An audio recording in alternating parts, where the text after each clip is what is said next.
Welcome to my channel, a list that brings your story about the love of a mafia boss. Now let's listen.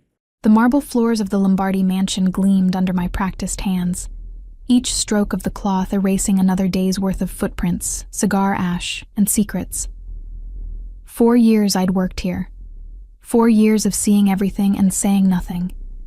Because in Cesare Lombardi's world, silence wasn't just golden, it was survival. I wrung out my cleaning cloth into the bucket, the water already gray from polishing the entrance hall's black marble. The morning sun filtered through the floor-to-ceiling windows, casting long shadows across the foyer, where I'd found bloodstains more than once. Those mornings, I cleaned faster, asked no questions, and made sure my hands didn't shake. Ottavia, the study needs attention before tonight's dinner. Mrs. Violetta appeared in the doorway, her silver hair pulled into its usual severe bun. She'd been the head housekeeper here for 20 years, had seen 3 generations of Lombardis rule Detroit's underworld from this mansion. Mr. Lombardi is particular about everything being perfect when he conducts business. Yes, ma'am. I gathered my supplies, already mentally preparing for the study. Cesare's inner sanctum, where deals were made and fates were sealed. I'd cleaned that room 1,000 times, had learned to move around the men in expensive suits like I was smoke, insubstantial and forgettable. The study was on the 2nd floor, down a hallway lined with portraits of dead Lombardis, all of them staring with the same hard eyes that Cesare had inherited. I knocked softly before entering, though I knew he was out.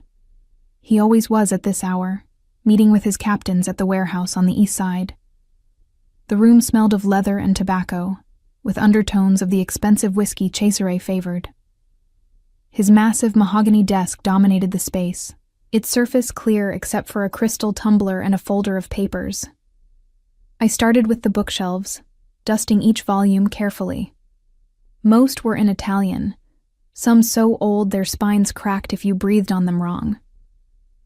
I'd taught myself to read Italian over the years, piece by piece, from the scraps of conversation I overheard and the books I dusted. My mother thought I cleaned houses because I had no ambition. She didn't understand that I'd chosen this carefully. Invisible work in a powerful place, where I could learn, where I could wait for something, though I wasn't sure what. The door opened without warning.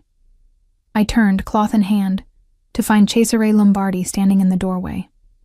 He was 45, with dark hair silvering at the temples, a strong angular face that might have been handsome, if it wasn't so often hard with calculation, or cold with fury. He wore a charcoal suit tailored to emphasize his broad shoulders, and when his steel-gray eyes fixed on me, I felt that familiar flutter of fear mixed with something else I refused to name. Sir, I lowered my gaze respectfully. I can return later if you need the room. No. He moved to the desk, shrugging out of his suit jacket. Continue. I have work to do. I resumed dusting, hyper-aware of his presence as he settled into the leather chair behind his desk. The room felt smaller suddenly, the air heavier. I'd been alone with him before, but usually, he barely acknowledged my existence. Today, I could feel his gaze following my movements. How long have you worked here, Ottavia? The question startled me so much I nearly dropped my cloth. 4 years, sir. And in those 4 years, have you ever spoken out of turn? Repeated something you heard in this house? My heart began to race. Had someone accused me of something? Had I been careless? Let something slip? No, sir. Never. He studied me for a long moment, his expression unreadable. Good. That's why you're still here. Discretion is a rare quality. I nodded, not trusting my voice. He returned his attention to the papers on his desk, and I finished my work in silence, every nerve ending aware of him, of the power he held, of how easily he could make people disappear. As I gathered my supplies to leave, he spoke again without looking up. The dinner tonight, 12 guests. Make sure the dining room is impeccable. These are important men. Yes, sir. I slipped out of the study, my hands trembling slightly as I closed the door behind me. Important men. In Cesare's world, that meant dangerous men. Men who controlled territories, moved shipments, collected debts.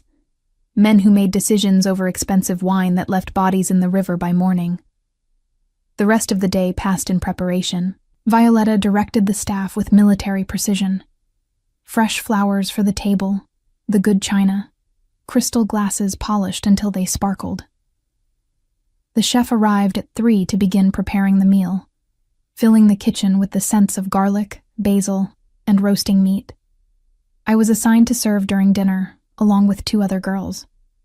We wore simple black dresses with white aprons, our hair pulled back, our faces blank. The perfect servants, present but invisible, there to fill glasses and clear plates without disturbing the flow of conversation. The guests began arriving at 7. I watched from the hallway as they were shown in, each one a study in expensive tailoring and barely concealed violence. I recognized some from previous dinners. Stefano Barbieri, one of Cesare's most trusted captains, a man whose loyalty was legendary. Others were new faces, including a lawyer in a suit that probably cost more than my mother's rent for a year. "That's Marcello Greco," Violetta whispered as we waited to begin serving. "The family's attorney. Handles all the legal matters, keeps everything looking legitimate." I studied him, mid-50s, silver-haired, with a practiced smile that never reached his eyes. Something about him made my skin crawl, though I couldn't say why. Dinner began precisely at 8. I moved through the room with a tray of appetizers, offering them with a slight nod, my gaze never quite meeting anyone's eyes. The conversation flowed around me, a mixture of Italian and English, business talk disguised as casual discussion. "The new territory arrangement," Cesare was saying, his voice carrying the quiet authority that made men twice his size defer to him. "Greco has prepared the contracts. Once we sign tonight, the consolidation will be complete." I circled the table, filling wine glasses, clearing plates, blending into the background. But I listened. I always listened. It was the only power I had in this world. Knowledge that I hoarded like a dragon guard's gold, never knowing when a scrap of overheard conversation might prove valuable. "The terms are favorable to all parties," Greco said smoothly, pulling a document from his briefcase. "I've reviewed every clause personally. This partnership will make you all very wealthy men."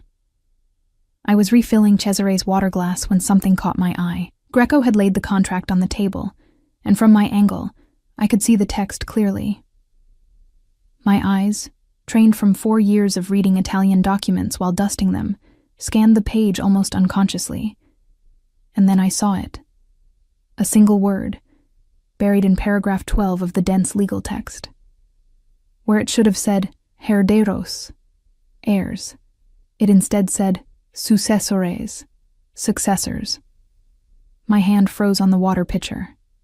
The difference seemed small, but I'd read enough of Cesare's legal documents while cleaning to know it was catastrophic. Heirs meant bloodline, family. Successors meant anyone designated, anyone at all. If Cesare signed this contract without legitimate children, his entire empire wouldn't pass to his family. It would go to whoever these successors were. Almost certainly the other men at this table, the ones smiling and raising their glasses, celebrating a deal that would make them rich on Cesare's death.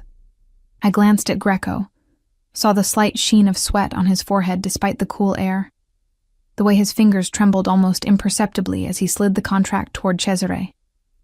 This was a trap, an assassination by paperwork, slow and legal and devastating. Cesare reached for the pen. I had perhaps 3 seconds to decide. Stay silent, stay safe, stay invisible like I'd always done. Or speak up and risk everything, my job, possibly my life, certainly my comfortable anonymity. The pen touched the paper. "Sir." The word escaped me before I could stop it. Every head at the table turned to stare at me, this servant who dared to interrupt. I saw Greco's face flush with anger, saw Stefano's hand move instinctively toward his jacket where I knew he kept a gun. Cesare's eyes met mine, and in them, I saw a question and a warning. This had better be important. "Forgive me," I said, my voice steadier than I felt. "There's a spill in the kitchen. The chef needs your immediate approval on the substitution for the main course." It was a terrible lie, transparent and foolish. But Cesare was intelligent enough to hear what I wasn't saying, that I needed to speak with him privately, urgently, away from these men. For a moment, I thought he would dismiss me, would sign the contract and seal his fate. Then he set down the pen. "Gentlemen, excuse me. My chef is temperamental about approvals." He stood, straightening his cuffs. "Greco, leave the contract. I'll review it once more before signing. One can never be too careful with legal documents." I saw Greco's jaw tighten, saw the flash of something dark in his eyes, before he masked it with a professional smile. Of course, due diligence is always wise. I led Cesare through the dining room toward the kitchen, my heart hammering against my ribs. I'd just put myself in the middle of something dangerous, had made myself visible in a world where invisibility was safety. Once we were alone in the hallway, Cesare gripped my arm, not hard enough to hurt, but firm enough to convey his displeasure. "This had better be life or death, Ottavia." "It is." I met his gaze directly for the first time in 4 years. "The contract, paragraph 12. The word should be herederos, but it says successores." I watched his expression shift from anger to confusion to cold understanding. He released my arm. "You read Italian?" "Enough. I've been dusting your documents for 4 years, sir. I know what they should say." He stared at me as though seeing me for the first time. This invisible woman who'd served his meals and cleaned his floors, who'd apparently been quietly reading his private papers and teaching herself the language of his empire. "Show me." We returned to the dining room where the guests were making uncomfortable small talk, the contract still lying on the table. Cesare picked it up, scanning the page I'd indicated. I saw the exact moment he found it, saw his hands tighten on the paper, saw the muscle in his jaw clench.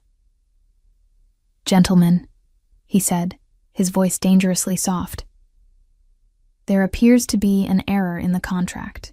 Greco, you'll need to prepare a revised version." Greco stood, his face pale. "An error? I reviewed every word personally. Paragraph 12. The term is incorrect." Cesare's eyes were chips of ice. "Unless you can explain why my heirs would be replaced by successors of your choosing?" The room went deadly silent. I saw Stefano's hand slide fully into his jacket now, saw the other captains exchange glances, saw Greco's calculated mask slip to reveal the panic beneath. "A typo," Greco stammered. "An unfortunate typo, nothing more. A typo that would have transferred control of my organization to everyone in this room upon my death."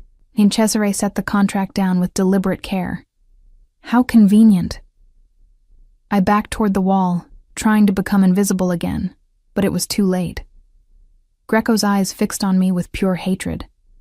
I'd exposed his plot, had ruined whatever scheme he and the others had planned. "Who's going to tell me?" Cesare said quietly, the quietness more terrifying than any shout. "How many of you were part of this?" The silence stretched. Then Stefano spoke, his voice firm. "Not me, boss. I swear on my children's lives." "Nor I," another captain added quickly. "I never saw that contract before tonight." One by one, the men denied involvement, until only Greco remained silent, his face ashen. "It seems," Cesare said, his gaze never leaving the lawyer, "that someone thought I'd sign without reading. Thought I'd be too trusting of my own attorney to verify the terms." He smiled, a predator's smile. "They were almost right, if not for my very observant maid." He looked at me then, and I saw something in his eyes I'd never seen before. Respect, maybe. Or recognition. Thank you, Ottavia. You may have just saved my empire. I just read what was there, sir. Most people see without observing. You did both. He turned back to Greco. Stefano, take our friend to the wine cellar. I'll join you shortly to discuss his career change.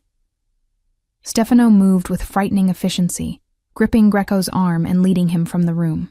The other guests rose uneasily, making excuses about early mornings and previous engagements. Within minutes, the dining room had emptied except for Cesare and me. 4 years, he said softly, studying me as though I were a puzzle he'd only just noticed. 4 years you've been in my house, and I never once asked your full name. Ottavia Ricci, sir. Do you have family, Ottavia Ricci? My mother. She lives in Riverside. He nodded slowly. And you learned Italian how? Night classes? Books, conversations, your library. I gestured vaguely toward the study. I'm alone in these rooms for hours every day. I read while I clean. My private papers, my family documents. Yes, sir. I waited for his anger, for the accusation of spying or theft. Instead, he laughed, a genuine sound of surprise and something almost like delight. 4 years of a spy in my own house, and she turns out to be my savior. He shook his head. Life has a sense of humor. I'm not a spy, sir. I never repeated anything I read, never told anyone. I know. He cut me off. If you were a spy, Greco would have known about you, would have made sure you weren't in the room tonight. No, you're something rarer. Someone who sees everything and keeps it to herself. He moved closer, and I fought the urge to step back. This close, I could smell his cologne, see the fine lines around his eyes, the silver threading through his dark hair. He was a dangerous man, a violent man, but in this moment, he looked almost human. I'm going to ask you something, Ottavia, and I need absolute honesty. Can you give me that? Yes, sir. In 4 years of reading my papers, cleaning my rooms, overhearing my conversations, what have you learned about my business? The question was a trap and a test. I chose my words carefully.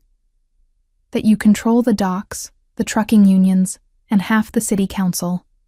That you move goods that don't appear on any manifest. That you have rules about drugs. You won't touch them. Won't let anyone in your organization deal them. That family loyalty matters more to you than money. That you're feared, but also respected, because you keep your word, and you protect those under your care. His eyes widened slightly. You've been paying attention. It's my job to be invisible, sir. People forget I'm there. They talk freely. And you never thought to sell this information? To the police? To my rivals? No, sir. Why not? I considered the question honestly. Because this job pays well enough to support my mother. Because you've never been cruel to the staff. Because I saw what happened to people who cross you, and I'm not stupid. I paused. And because everyone here chose this life. Your men, your business partners.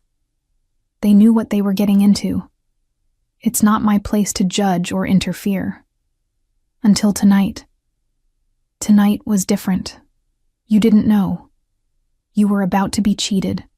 And I stopped, unsure how to explain. And what, Ottavia? And it wasn't right. For all that you are, for all that you do, you've never lied to anyone here. You don't pretend to be something you're not. Greco was betraying that, was using your trust against you. That felt wrong. Cesare studied me for a long moment, his expression unreadable. Then he reached into his pocket and pulled out his phone, sending a quick text. I'm having Stefano assign someone to watch your mother's building tonight. Greco has allies, and they'll know by morning what you did. Fear spiked through me. I didn't think, of course you didn't. You acted on instinct, Did the right thing without calculating the cost. That's admirable and dangerous in equal measure. He slid his phone back into his pocket. You can't go home tonight, Ottavia. Possibly not for several days until I've dealt with everyone involved in this plot. Where should I go? You'll stay here. In the guest wing, 3rd floor. Violetta will help you settle in. Sir, I can't. Yes, you can. You saved my empire tonight. The least I can do is ensure you survive to see morning. His voice softened slightly. I protect what's mine, Ottavia, and as of tonight, you're under my protection, whether you want it or not. I opened my mouth to argue, then closed it. He was right. I'd made myself a target the moment I'd spoken up. Whatever happened next, I was part of it now, no longer invisible, no longer safe in my anonymity. Thank you, sir. Don't thank me yet. We need to find out how deep this conspiracy goes.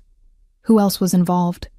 That means I'll have questions for you, lots of them, about things you've seen and heard over the years. His gaze intensified. Can I count on your memory, Ottavia? On everything you've been silently observing all this time? I thought of the 4 years of carefully hoarded knowledge. Every overheard conversation. Every document I'd read while dusting. Every visitor I'd noted. A catalog of secrets I'd never expected to use. Yes, sir. You can count on me. For the first time since I'd met him, Cesare Lombardi smiled at me. Not the predator smile he'd given Greco, but something almost warm. Good. Because I have a feeling, Ottavia Ricci, that you're about to become the most valuable asset in my organization, and the most dangerous. The guest room on the 3rd floor was larger than my entire apartment. Floor-to-ceiling windows overlooked the grounds, plush carpet absorbed sound like snow, and the bed was dressed in linens that probably cost more than my monthly salary. Violetta had brought me a nightgown and toiletries, her weathered face creased with concern.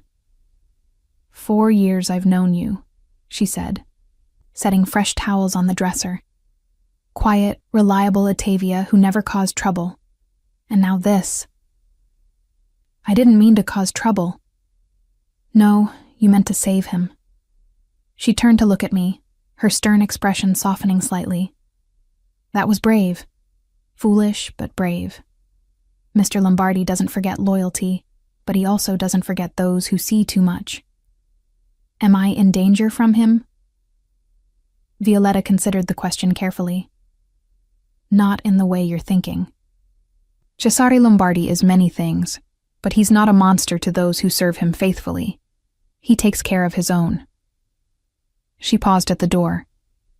But you're in his world now, child. Really in it, not just cleaning its edges. That's a different kind of danger. After she left, I stood at the window, watching the grounds.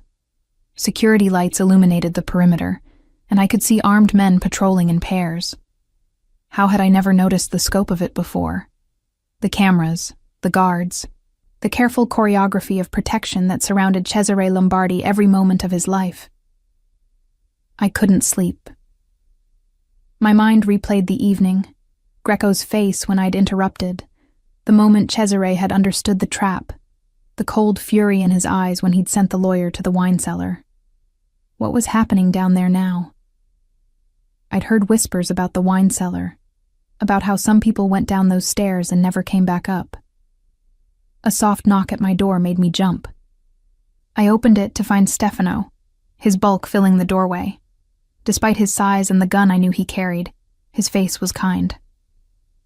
Boss wants to see you. Study. My stomach clenched. Now? It's nearly midnight. He doesn't sleep much. Says he has questions. Stefano's expression was unreadable. I'd bring a notebook if I were you. He's in that mood where he wants details. I grabbed a pad of paper from the desk and followed him through the silent mansion. The study door was ajar, warm light spilling into the hallway. Stefano knocked once, then gestured for me to enter. Cesare stood by the window, a tumbler of whiskey in his hand, his jacket discarded and shirt sleeves rolled up. He looked tired, older than his 45 years, the weight of the evening evident in the set of his shoulders. "Sit." He gestured to one of the leather chairs. "We need to talk." I perched on the edge of the seat, the notebook clutched in my hands. He settled behind his desk, studying me over the rim of his glass. "Greco is dead." The blunt statement hit me like a physical blow.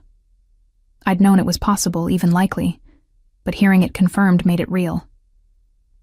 "I see. Does that bother you?" I thought about his question honestly. "I don't know. He tried to steal your empire, to cheat you. But I've never known someone who died because of something I did. He didn't die because of you. He died because he betrayed me, because he conspired with my enemies, because he thought I was stupid enough to sign a contract without reading it." Cesare set down his glass with deliberate care. "You simply revealed the truth. What I did with that truth is on me, not you." "That's a fine distinction, sir." "Perhaps, but it's an important one, especially for what comes next." He leaned forward, fingers steepled. "Greco didn't work alone. The contract was too sophisticated, the timing too precise.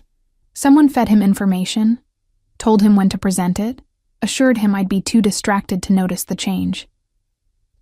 "You think there's another traitor?" "I know there is. Probably several." His eyes were hard. "And you're going to help me find them." "Sir, I don't know how." 4 years, Ottavia. 4 years of being invisible, of listening, of observing. I need you to remember everything.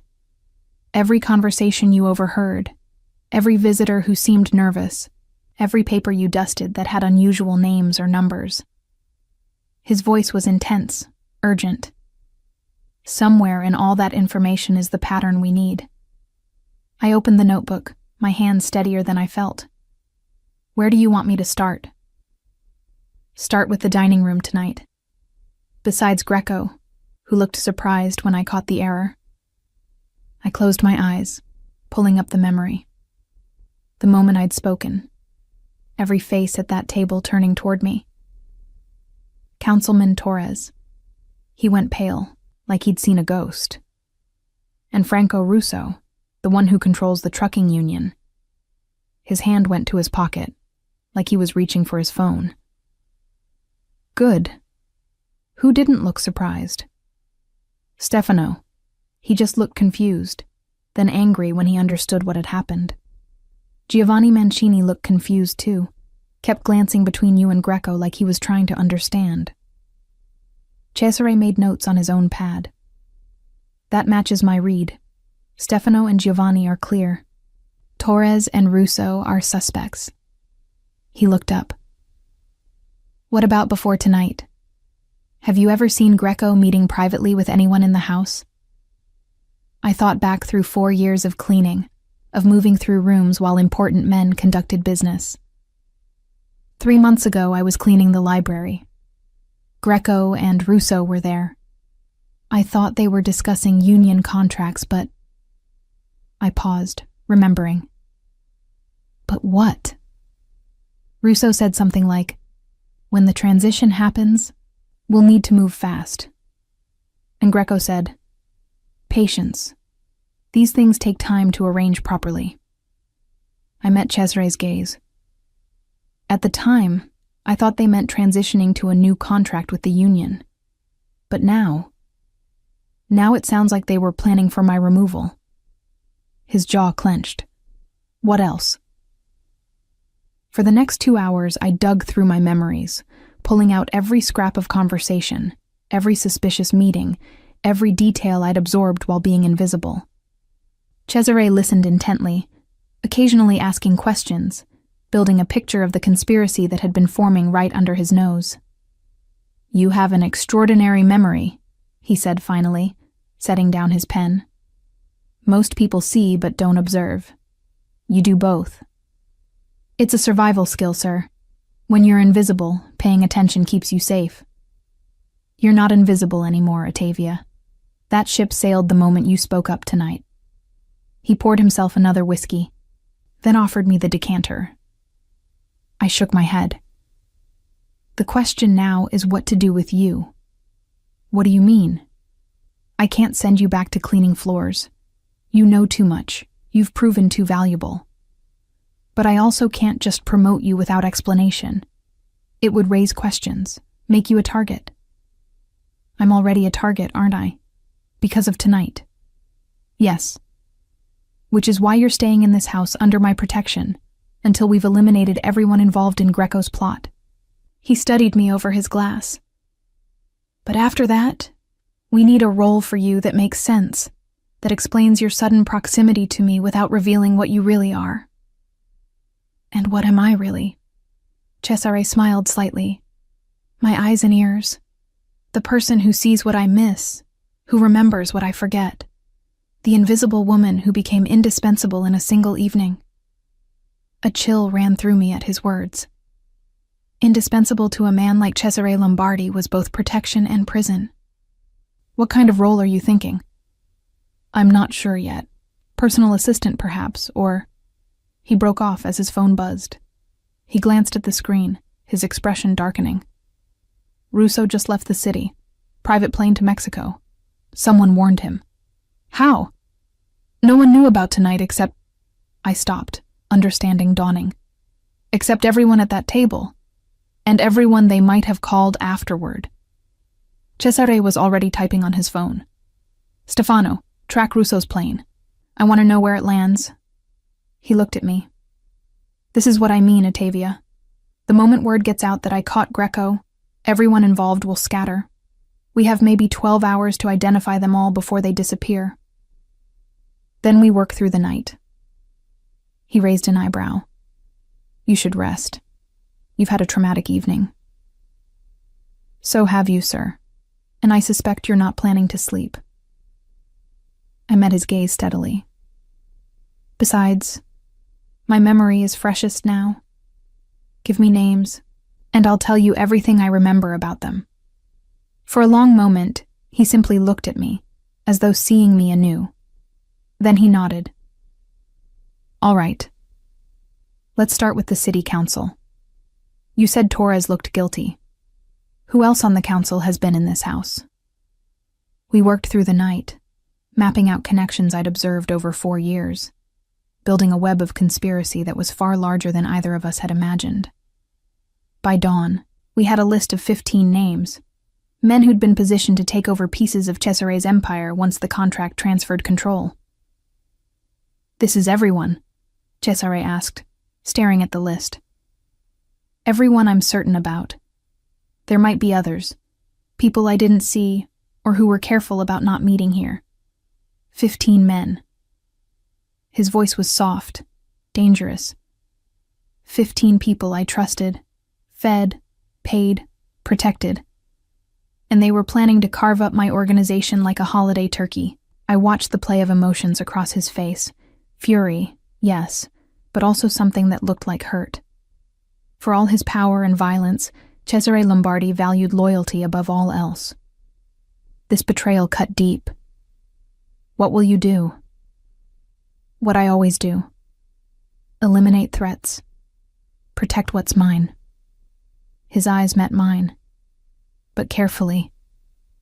If I move too fast, the ones I miss will go underground, and I'll spend the rest of my life looking over my shoulder.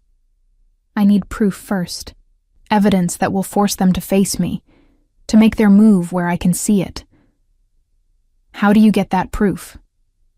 I was hoping you might have an idea. You're the one who sees patterns I miss. I considered the problem, thinking through what I'd learned about his world over 4 years. The contract.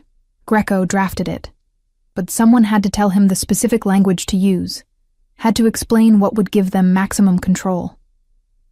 That person probably has their own copy, their own version with notes or changes. Cesare leaned back in his chair, a slow smile spreading across his face.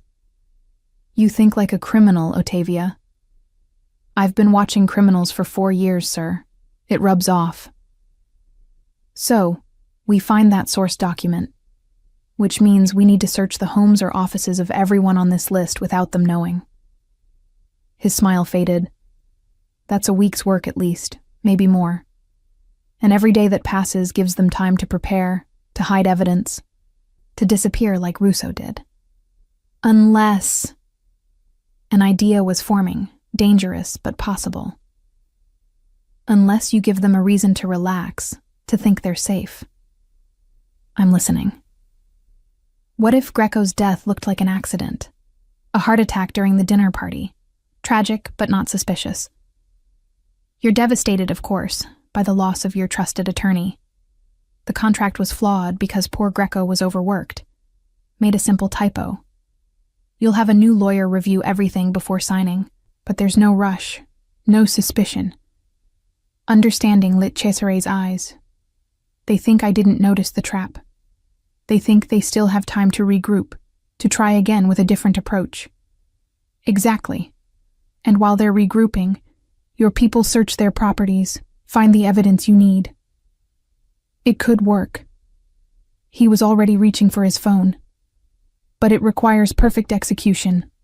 One slip, one person who knows Greco didn't die of natural causes, and the whole thing falls apart. Who knows the truth now? You, me, Stefano, and Giovanni. He helped dispose of the body. Can you trust them to keep silent? With my life. But I can't trust the staff, can't trust anyone else who was in the house tonight. His gaze fixed on me. Which means you'll need to sell the story. You were there. You can be the witness who saw Greco clutch his chest, who called for help, who was distraught when he died. And the enormity of what he was asking settled over me. You want me to lie to everyone, to pretend I watched a man die of natural causes. I want you to protect yourself and everyone else in this house by convincing the conspirators that their plot is still secret. His voice softened. I'm asking a lot, I know. More than any maid should be asked. But you're not just a maid anymore, Ottavia. Not after tonight. He was right. The moment I'd spoken up, I'd stepped out of invisibility into something far more dangerous and complex. There was no going back to quietly dusting furniture and keeping my knowledge to myself. All right, I'll do it. But sir, I hesitated, then forged ahead. My mother. If people come asking questions, if they think I know something, I'll have someone watching her building 24/7. Armed protection, the best I have. He pulled a card from his desk drawer, writing a number on it. And give her this. Tell her if anyone approaches her, anyone at all, she calls this number immediately. They'll extract her to a safe house within minutes.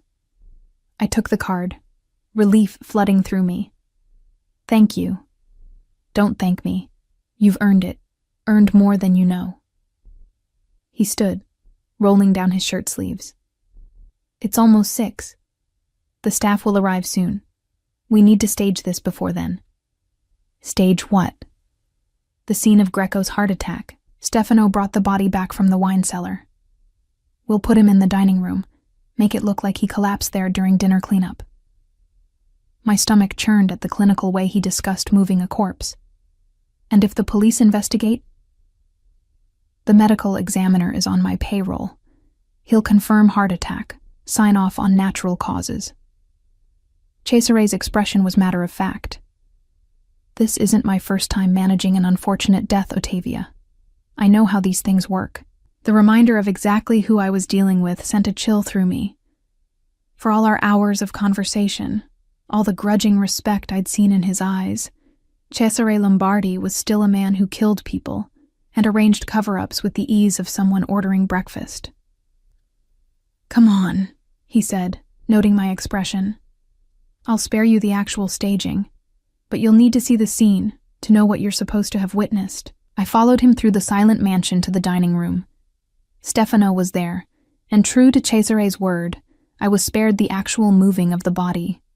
When they were finished, Greco lay slumped in one of the dining chairs, his face peaceful, a wine glass overturned beside him as though he'd knocked it in his collapse. "You were clearing the table," Cesare instructed quietly. He was sitting here, reviewing papers.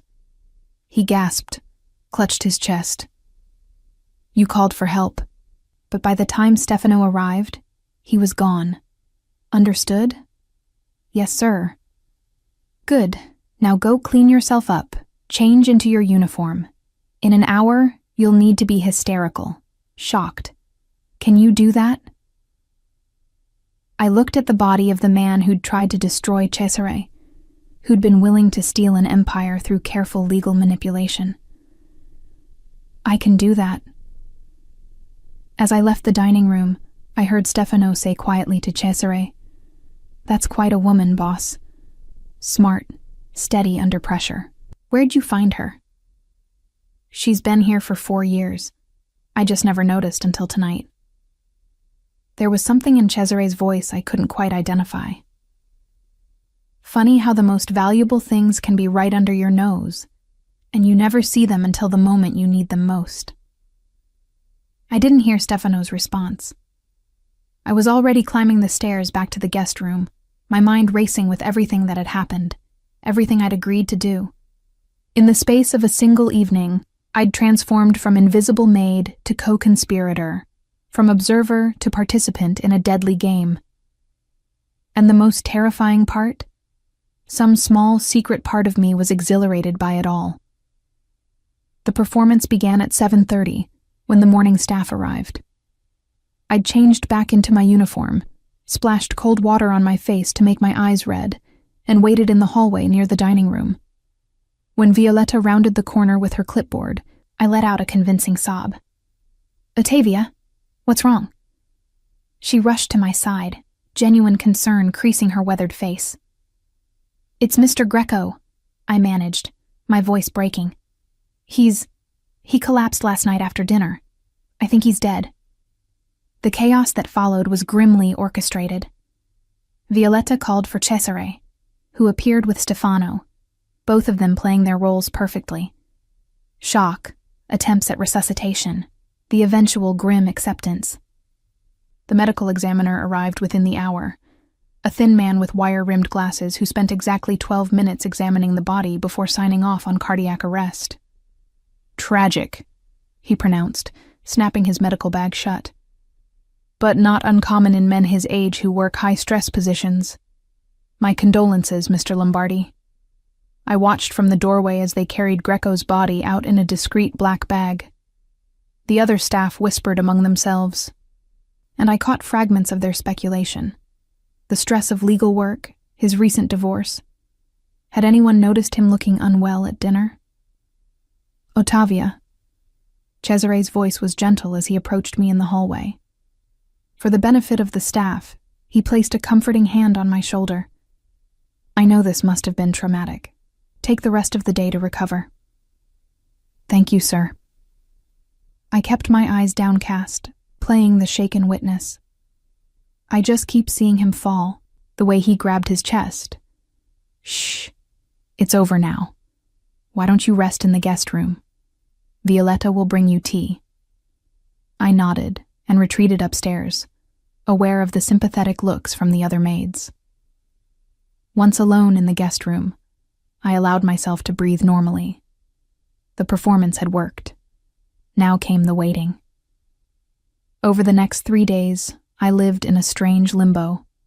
Officially, I was recovering from the shock of witnessing Greco's death. Unofficially, I was helping Cesare coordinate the search of 15 different properties. He'd set up a command center in his private study, where Stefano and Giovanni fed him updates every few hours. "Torres's office. Clean," Stefano reported on day 2. "No unusual documents. No copies of modified contracts. Either he's innocent or he's very careful." "Keep looking." Cesare made a notation on his ever-growing chart. "What about Russo's house in the city?" "Still searching. But boss..." Stefano hesitated. His wife is asking questions. She knows something's wrong, knows he left in a hurry. "Stall her. Tell her we're conducting an audit, that everyone's property is being reviewed for tax purposes. Cesare glanced at me. Ottavia, did you ever see Russo's wife here? I thought back through my mental catalog. Twice, both times for charity events. She seemed nervous around you, kept her distance, but... I paused, remembering. The second time, she spent a long time in the powder room. I went to restock supplies and found her on the phone, speaking quickly in Spanish. She hung up when she saw me. When was this? 6 weeks ago. The Cancer Research Gala. Cesare's eyes sharpened. What did she say before she saw you? I closed my eyes, pulling up the memory. Something like, Ya casi está listo, it's almost ready. And then, Él no sospecha nada. He suspects nothing. She was reporting to someone. Cesare looked at Stefano. Search Russo's wife next. Office, car, wherever she spends time. She's either part of the conspiracy, or she knows more than she should. The search of Isabella Russo's car proved fruitful. Hidden beneath the spare tire was a folder containing copies of modified contracts. Not just the one Greco had presented, but variations, each one designed to transfer different pieces of Cesare's empire to different conspirators. 15 contracts, Giovanni reported, spreading them across Cesare's desk. One for each name on your list. They weren't just planning to take over. They were dividing everything in advance. I studied the documents, my years of reading Cesare's papers making the legalese clear. They were thorough. Shipping to Russo, the unions to Torres, the construction companies to someone named De Luca. Carmine De Luca. Cesare's voice was ice. My cousin. My own blood was part of this. The betrayal hit him visibly. I saw his hands clench, saw the muscle in his jaw jump. For a moment, I glimpsed the fury that made men fear him, the cold rage that had built his empire. Boss, Stefano began. Get out. Both of you. I need a moment. They left quickly. I moved to follow, but Cesare's voice stopped me. Not you, Ottavia. Stay. I turned to find him staring at the contracts, his expression a mask that barely contained the storm beneath. My cousin, he said softly. My father's sister's son. I brought him into the business, taught him everything, treated him like a brother. I'm sorry, sir. Are you?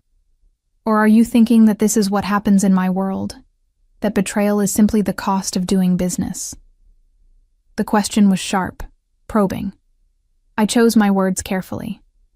I'm thinking that you trusted the wrong people, that you valued loyalty more than they did, that it hurts, whether you're a businessman or a mob boss, when family turns on you. He looked at me then, really looked at me. You understand. My father left when I was 8, ran off with my mother's sister. I shrugged. Family betrayal isn't unique to your world, sir. It just has different consequences. Something in his face softened. What happened to them? My mother never spoke to either of them again. Last I heard, they were in Nevada. But that was years ago. I moved closer to the desk, studying the contracts. These are dated 3 months ago. They've been planning this for a while. Which means they'll have backup plans, contingencies if the contract approach failed. Cesare began pacing, his mind visibly working through scenarios. Greco's death might convince them to pause, but it won't stop them. They've invested too much, planned too carefully. Then we need to draw them out, I said. Make them think they have another opportunity, one too good to resist. He stopped pacing. What are you thinking? You need a new lawyer to replace Greco, someone to handle the consolidation contracts. What if you announced you're interviewing candidates, that you want the deal moving forward despite the tragedy? They'd see it as their second chance. Understanding dawned in his eyes. They'd try to plant their own candidate, someone they control. Exactly.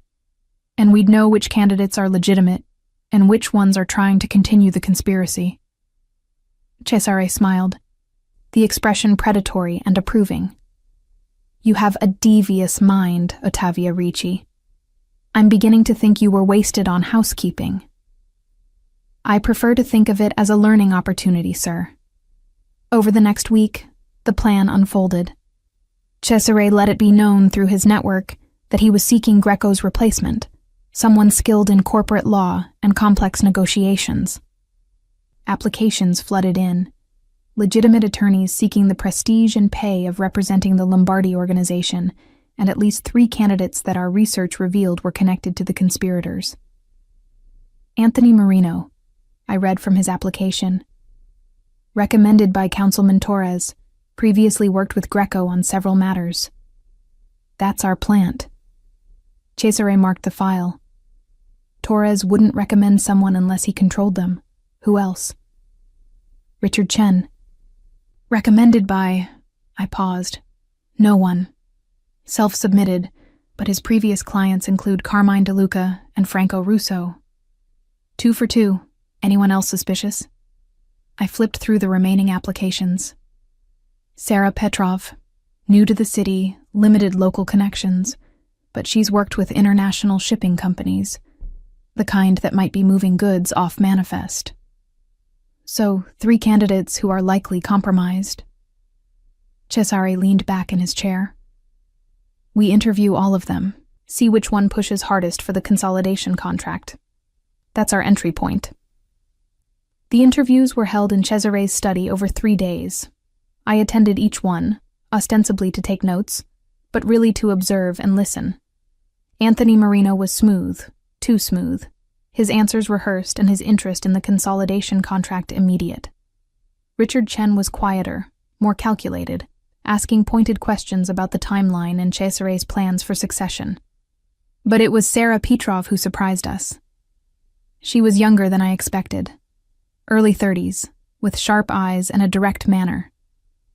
She asked about the consolidation. Yes, but also about Cesare's long-term vision, his concerns about loyalty, his thoughts on family business versus corporate structure. She's good, I murmured to Cesare after she left. If she's working for them, she's playing a deeper game than the others. Agreed, which means we need more information on her. He was already texting Stefano. Background check, deep dive. I want to know everywhere she's been, everyone she's talked to, every case she's worked. The background check revealed something unexpected. Sarah Petrov's name was real, but her history had gaps. 6 months in Moscow, 2 years that showed no employment or tax records, a sealed juvenile record in New York. She was either very good at hiding her past, or someone had helped her create a new identity. She's not just a lawyer, Giovanni said, studying the report. She's something else. Maybe intelligence, maybe organized crime from another city. But she's not what she appears. I thought about her questions during the interview, the way she'd watched Cesare not with the nervousness of a job applicant, but with the assessment of an equal. What if she's investigating you? What if the conspirators brought in outside help to gather information? Then interviewing her was a mistake. Cesare's expression darkened. She's seen inside this house, met key people, asked questions that could compromise security. Or, I said slowly, an idea forming, we could use her. Give her information, but make it misleading. Let her report back to whoever sent her, thinking she's getting valuable intelligence when really we're feeding her exactly what we want the conspirators to know. Stefano whistled softly. Boss, your maid thinks like a spy. She's not a maid anymore. Cesare's gaze fixed on me. Ottavia, how would you feel about taking on a new role? Officially my personal assistant. Unofficially my strategic advisor. The offer hung in the air between us.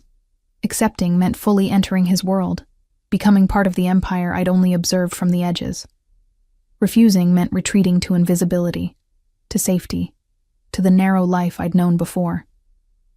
What would that entail, sir? Attending meetings, helping coordinate operations, using that remarkable memory and observational skill to identify problems before they become crises. He paused, Also danger. More than you've known so far. People will see you as an extension of me, which makes you both protected and targeted. And my mother. Permanent security, a better apartment if she wants it, paid for by the organization. She'd never know the details, just that you got promoted and can afford to help her more. I thought of my mother in her cramped Riverside apartment, worried about money, aging alone. Thought of the 4 years I'd spent invisible, safe but powerless. Thought of the exhilaration I'd felt these past days, being part of something larger, using my mind for more than memorizing cleaning schedules. I'll do it. But sir, I met his gaze directly. I need one thing clear. I'll help you identify threats, coordinate plans, use my skills to protect what's yours. But I won't hurt anyone. I won't be the one who pulls a trigger or gives an order that gets someone killed. For a long moment, Cesare studied me. Then he nodded. Agreed. You're my eyes and mind, not my weapon. I have plenty of people who can do violence. What I need from you is intelligence. Then we have a deal. He extended his hand across the desk. I shook it, his grip firm and warm. The moment felt significant, like I was signing a contract far more binding than any piece of paper. Well then, Miss Ricci, he said with a slight smile. Let's discuss your first official assignment. We need to figure out what to do about Sarah Petrov and her investigation. And we need to do it before the conspirators make their next move. As we bent over the files, planning strategy and contingencies, I was struck by the surreal nature of my new reality. A week ago, I'd been a maid worried about making rent. Now I was sitting across from one of the most powerful men in Detroit, helping him outmaneuver a conspiracy that had nearly destroyed his empire. And the strangest part? I was good at it.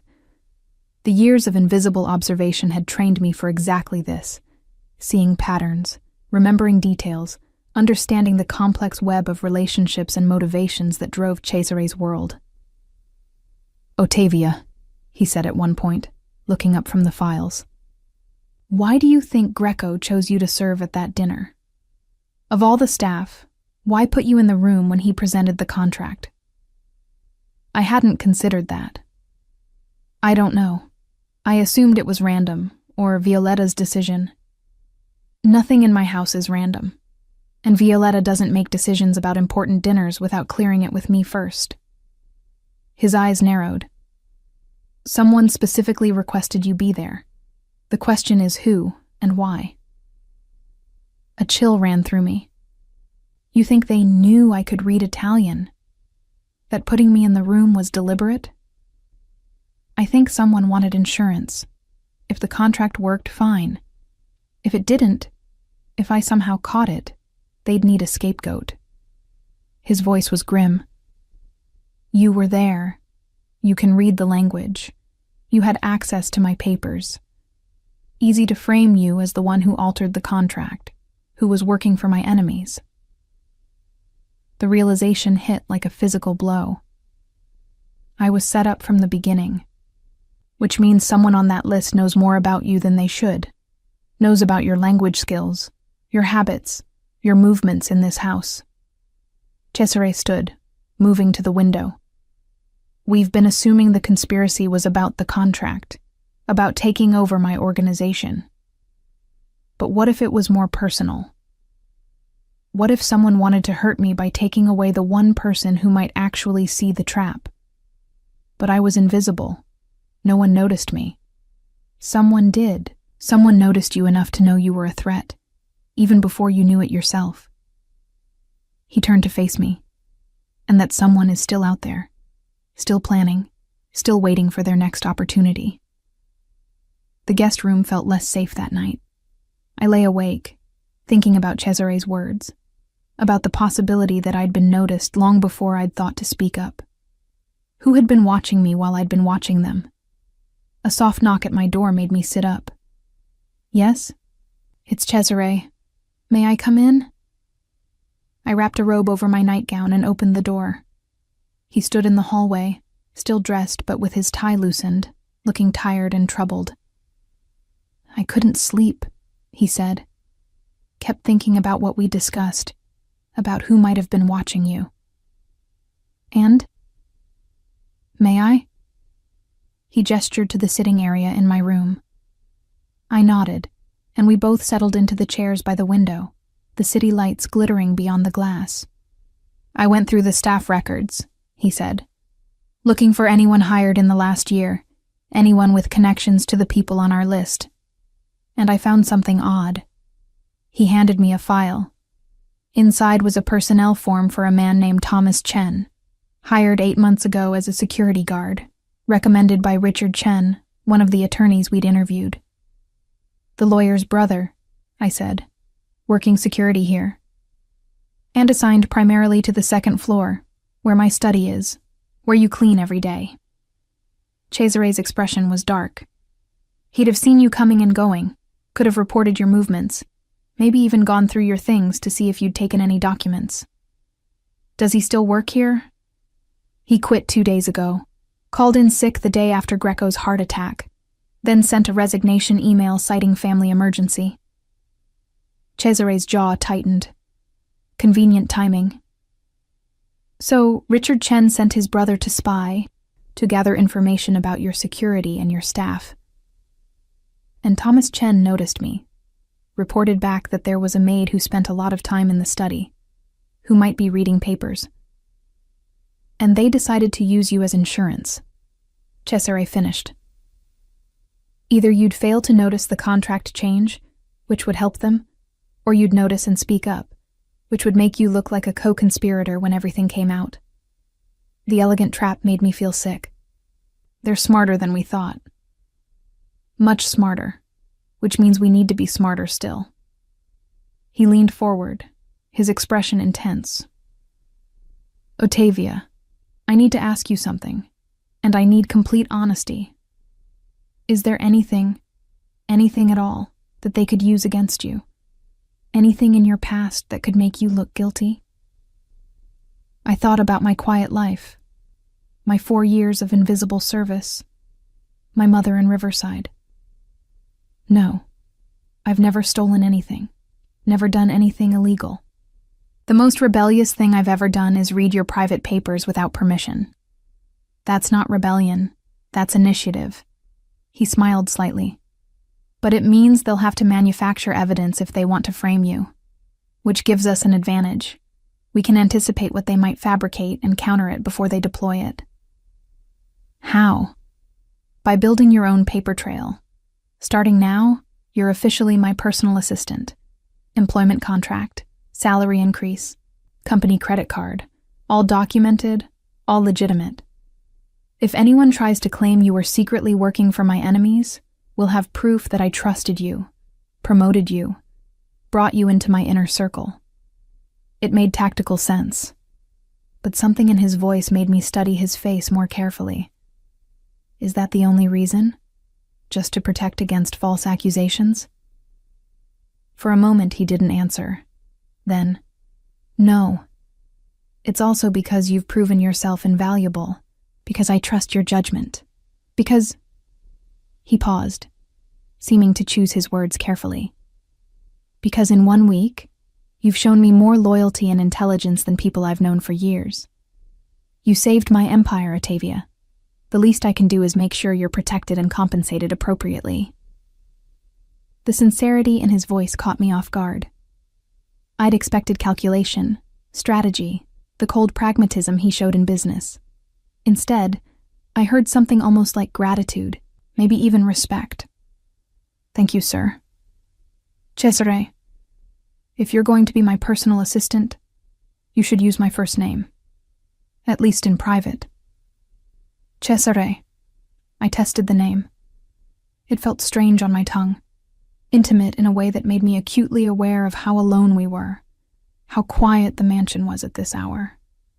He stood, moving toward the door. "Get some rest. Tomorrow we start building your new identity, and we set the trap for the Chen brothers and whoever else is involved in this conspiracy. Good night, Cesare." He paused at the door, looking back. You know, in all the years I've lived in this house, I never once asked a maid her opinion on anything important. Never thought to look beyond the uniform to the person beneath. His expression was rueful. I was a fool. Who knows how many other talented people I've overlooked? How many opportunities I've missed because I couldn't see past my own assumptions? You see now. That's what matters. Because you forced me to. If you'd stayed silent that night, if you'd remained invisible. He shook his head. Everything would be different. I'd probably be dead within a year, and 15 traitors would be dividing up everything I built. But you're not dead, and we're going to stop them. Yes, we are. He smiled, and for the first time since I'd met him, it reached his eyes. Good night, Octavia. Sleep well. After he left, I stood at the window, looking out at the grounds, at the security lights and patrolling guards, at the fortress of wealth and power that had become my new home. Somewhere out there, the conspirators were planning their next move, unaware that the invisible maid they'd tried to use as a pawn had instead become the queen on Cesare's chessboard. And this game was far from over. My mother's voice crackled with suspicion through the phone. Personal assistant? Octavia, you were cleaning floors last week? Now you're sitting in meetings with Mr. Lombardi? I perched on the edge of the guest room bed, trying to find words that would satisfy her without revealing the danger. I helped him catch an error in a contract. He was impressed, offered me a better position. What kind of error? Legal stuff, Mom. Nothing exciting. The lie tasted bitter, but the truth would terrify her. The point is, I got promoted. Better pay, better hours. I can help more with your rent now. A long pause. Then, in a softer voice, Are you safe, Mija? That man, the things people say about him. I'm safe, I promise. At least that wasn't entirely a lie. Under Cesare's protection, I was probably safer than I'd been in my entire life. And there's a security detail watching your building now. Just a precaution. But if anyone comes asking about me, you call this number immediately. I read off the emergency line Cesare had given me. Security? Octavia, what have you gotten yourself into? An opportunity, Mom. A chance to do something more than scrub floors. I softened my voice. Trust me. Please. She sighed, the sound heavy with worry and resignation. Your father used to say opportunity and danger were twins. Be careful which one you're really courting. After we hung up, I sat for a moment, her words echoing, opportunity and danger. In Cesare's world, they were indeed inseparable. A knock interrupted my thoughts. Violetta entered, carrying an armload of clothing. Mr. Lombardi sent these. Says you'll need appropriate attire for meetings starting tomorrow. She laid out the garments, tailored pantsuits in charcoal and navy, silk blouses, a leather portfolio, even shoes that looked expensive enough to make me wince. Everything was in my size, chosen with an eye for professional elegance without ostentation. He notices everything, Violetta said, smoothing a jacket. Always has, even when he pretends not to. 4 years you worked here, and he knew your size, your preferences, probably your shoe width. That's unsettling. That's survival in his world. He has to know everything about everyone, has to see threats before they materialize. She turned to me, her stern face softening. But Octavia, be careful. You're not just an employee anymore. You're in his inner circle, and that's a dangerous place to be. I know. Do you? Do you really understand what it means when Cesare Lombardi trusts someone? She moved closer, lowering her voice. I've been here 20 years. I've seen people elevated to his confidence, and I've seen what happens when that trust is betrayed. The bodies don't always turn up, but the people certainly disappear. A chill ran through me. I won't betray him. I believe you mean that. but intentions and actions aren't always aligned, especially when things get complicated. Her gaze was knowing. And things always get complicated when a man like him starts looking at a woman the way he's been looking at you. Heat flooded my cheeks. He sees me as a useful asset, nothing more. If you believe that, you're not as observant as I thought. Violetta patted my arm. Just remember, in his world, personal feelings are leverage, for you and against you. Be smart about which you let show. After she left, I stood before the mirror in one of the new suits. The transformation was startling. Gone was the invisible maid in her shapeless uniform. In her place stood someone who looked like she belonged in boardrooms, who could stand beside Cesare Lombardi without seeming out of place. The woman in the mirror was a stranger. I wasn't sure if that thrilled me or terrified me. The next morning brought my first official day as Cesare's personal assistant. I arrived at his study at 8 sharp, portfolio in hand, heart hammering despite my composed exterior. He looked up from his desk, and something flickered in his eyes. Surprise, maybe, or appreciation. Ottavia. The clothes fit well. Thank you for providing them, sir. Cesare, I corrected at his raised eyebrow. Sit. We have work to do. He gestured to the chair across from him. First order of business. We're having the Chen brothers followed. I want to know who they meet, where they go, what they discuss. Stefano's coordinating the surveillance. I opened my portfolio, taking notes. And Sarah Petrov? I'm offering her the position. She starts tomorrow. I looked up sharply. You're hiring her? Even knowing she's likely working for the conspirators? Especially knowing that. We control what she sees, what information she has access to, and we watch who she reports to. His smile was cold. Keep your friends close and your enemies closer. She'll lead us right to the rest of them. Over the next 3 days, I learned the rhythms of Cesare's operation. Morning meetings with his captains, reviewing territory reports and resolving disputes. Afternoons managing the legitimate businesses, construction, import, export, the restaurant chain that served as a front for money laundering. Evenings dealing with the less legitimate ventures, the ones that operated in shadows and required careful coordination. I sat in on every meeting, took notes, asked questions when something didn't make sense. The captains were wary of me at first, this nobody who'd suddenly been elevated to the boss's right hand. But Cesare made it clear I spoke with his authority, and gradually they accepted my presence. You're good at this, Stefano said after one particularly contentious meeting about dock territory. Most people would have been lost 10 minutes in. You tracked every argument, caught the lies before I did. I've been listening to these conversations for 4 years, I reminded him.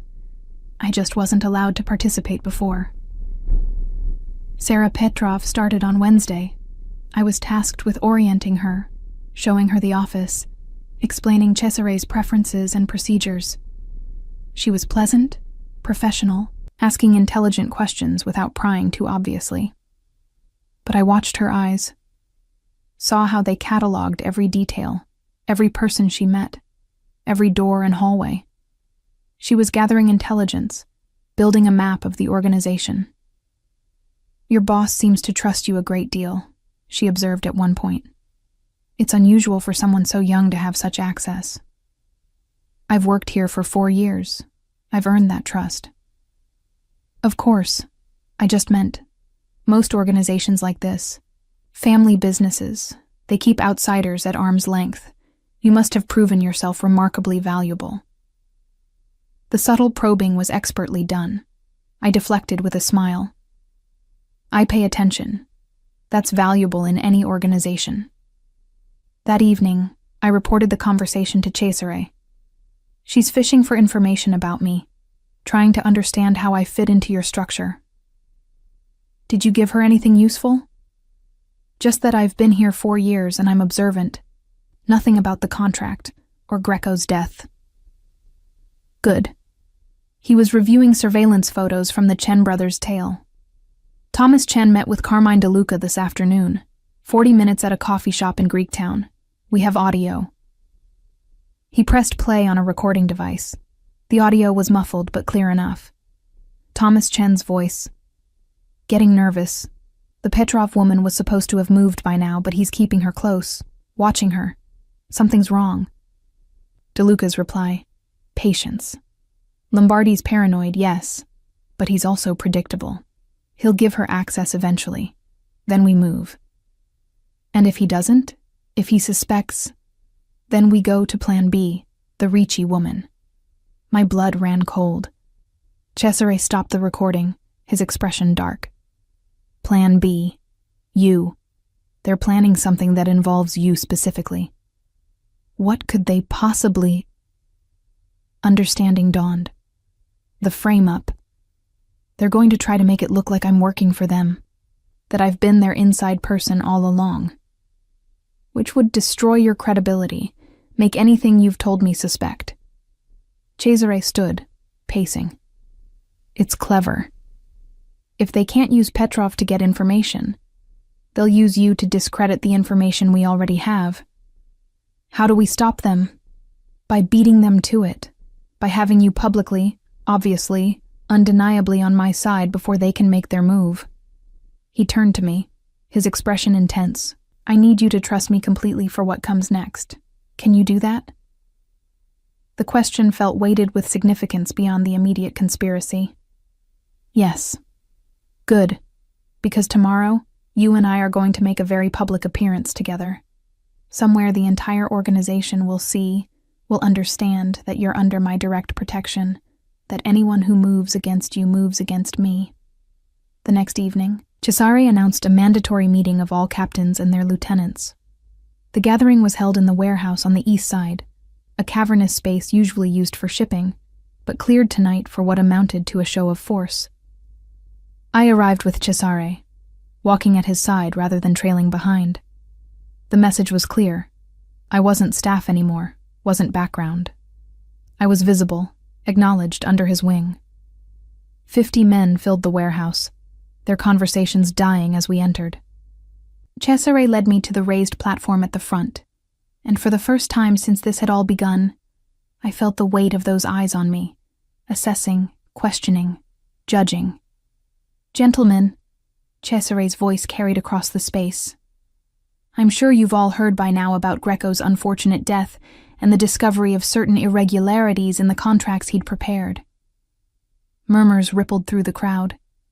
Cesare let them build, then raised a hand for silence. What you may not know is that those irregularities were caught by someone in my own household. Someone who has worked for me quietly for 4 years, who has proven both her intelligence and her loyalty. He gestured to me. Ottavia Ricci, my new personal assistant. The announcement sent a wave of surprise through the assembly. I saw Stefano nod approvingly, saw Giovanni smile. But I also saw faces that hardened with calculation, eyes that studied me with new interest and new threat. Miss Ricci's sharp eyes saved us from a conspiracy that could have destroyed everything we've built, Cesare continued. And in recognition of her service, I'm making it clear to everyone here. She is under my direct protection. She speaks with my authority, and anyone who threatens her answers to me. The declaration hung in the air, absolute and unmistakable. It was protection, yes, but also a target painted on my back. Everyone in the organization now knew I was important to Cesare, which made me valuable as a pawn or a pressure point. After the meeting, as people filed out, I caught sight of Carmine DeLuca watching me from across the warehouse.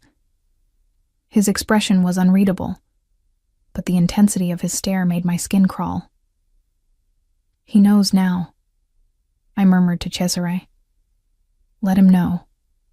Let them all know. Cesare's hand settled at the small of my back, possessive and protective. You're in the open now. Ottavia. No more invisibility, no more hiding. They'll come for you, eventually. But when they do, we'll be ready. The surveillance on the Chen brothers intensified. Thomas Chen met with DeLuca again, this time joined by Councilman Torres and 2 others from our list. The audio from that meeting was damning. Lombardi's made his move. DeLuca's voice. He's elevated the Ricci woman, made her untouchable. We can't frame her now, not without it looking like we're attacking his inner circle. Torres. Then we need to adjust. Remove her from the equation entirely. A chill ran through me as I listened to them calmly discuss my removal. They're planning to kill me. Cesare's expression was granite. No. They're planning to try.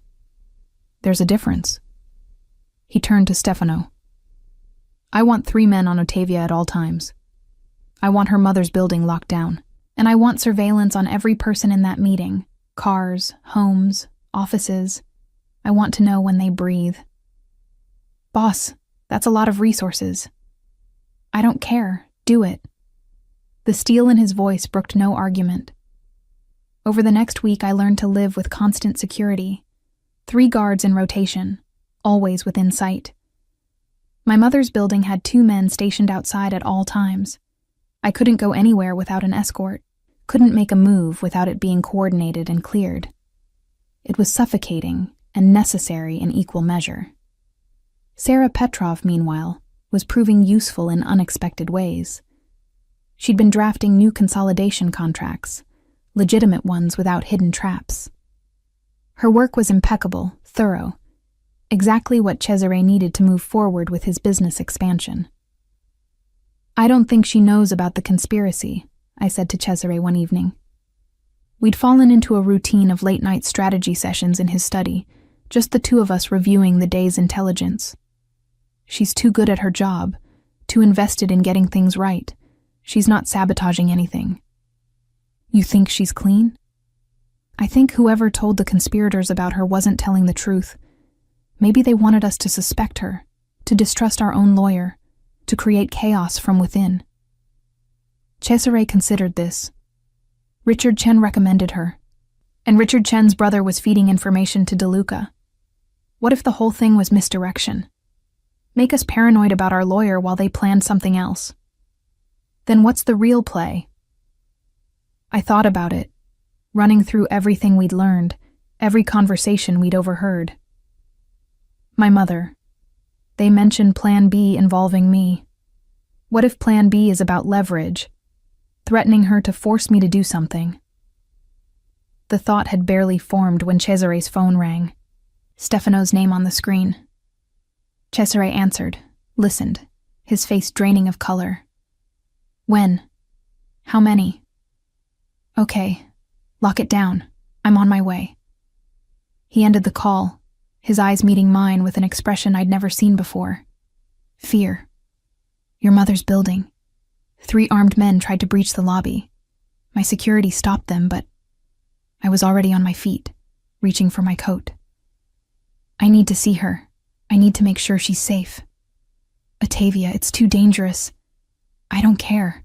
She's my mother. My voice broke.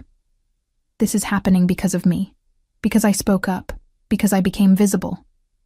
The least I can do is make sure she's protected. He studied me for a long moment, then nodded. Okay. But we go together, and we go prepared. The drive to Riverside was tense. 2 SUVs full of armed men escorting us. My mother's building looked the same from outside, but I could see the additional security now. Men posted at every entrance. Cars parked strategically on the street. My mother met us at her apartment door, her face pale but composed. Ottavia, and Mr. Lombardi. This is unexpected. Mom, are you okay? Did they hurt you? I'm fine. Your friends downstairs were very efficient. She looked past me to Cesare. Though I'd like to know why armed men are trying to break into my building, and why other armed men are apparently living in my lobby. Because your daughter is very important to me, Cesare said simply. And my enemies have decided to use you to hurt her. I apologize for bringing this trouble to your door." My mother's eyes narrowed, assessing him with the same sharp observation I'd inherited from her. "My daughter said she got promoted because she caught an error in a contract. She did. An error that would have cost me everything. She saved my organization, Mrs. Ricci. I owe her a debt I can never fully repay." "And that debt includes putting her in danger?" "No. That danger existed whether she spoke up or not. I just didn't see it until she forced me to look."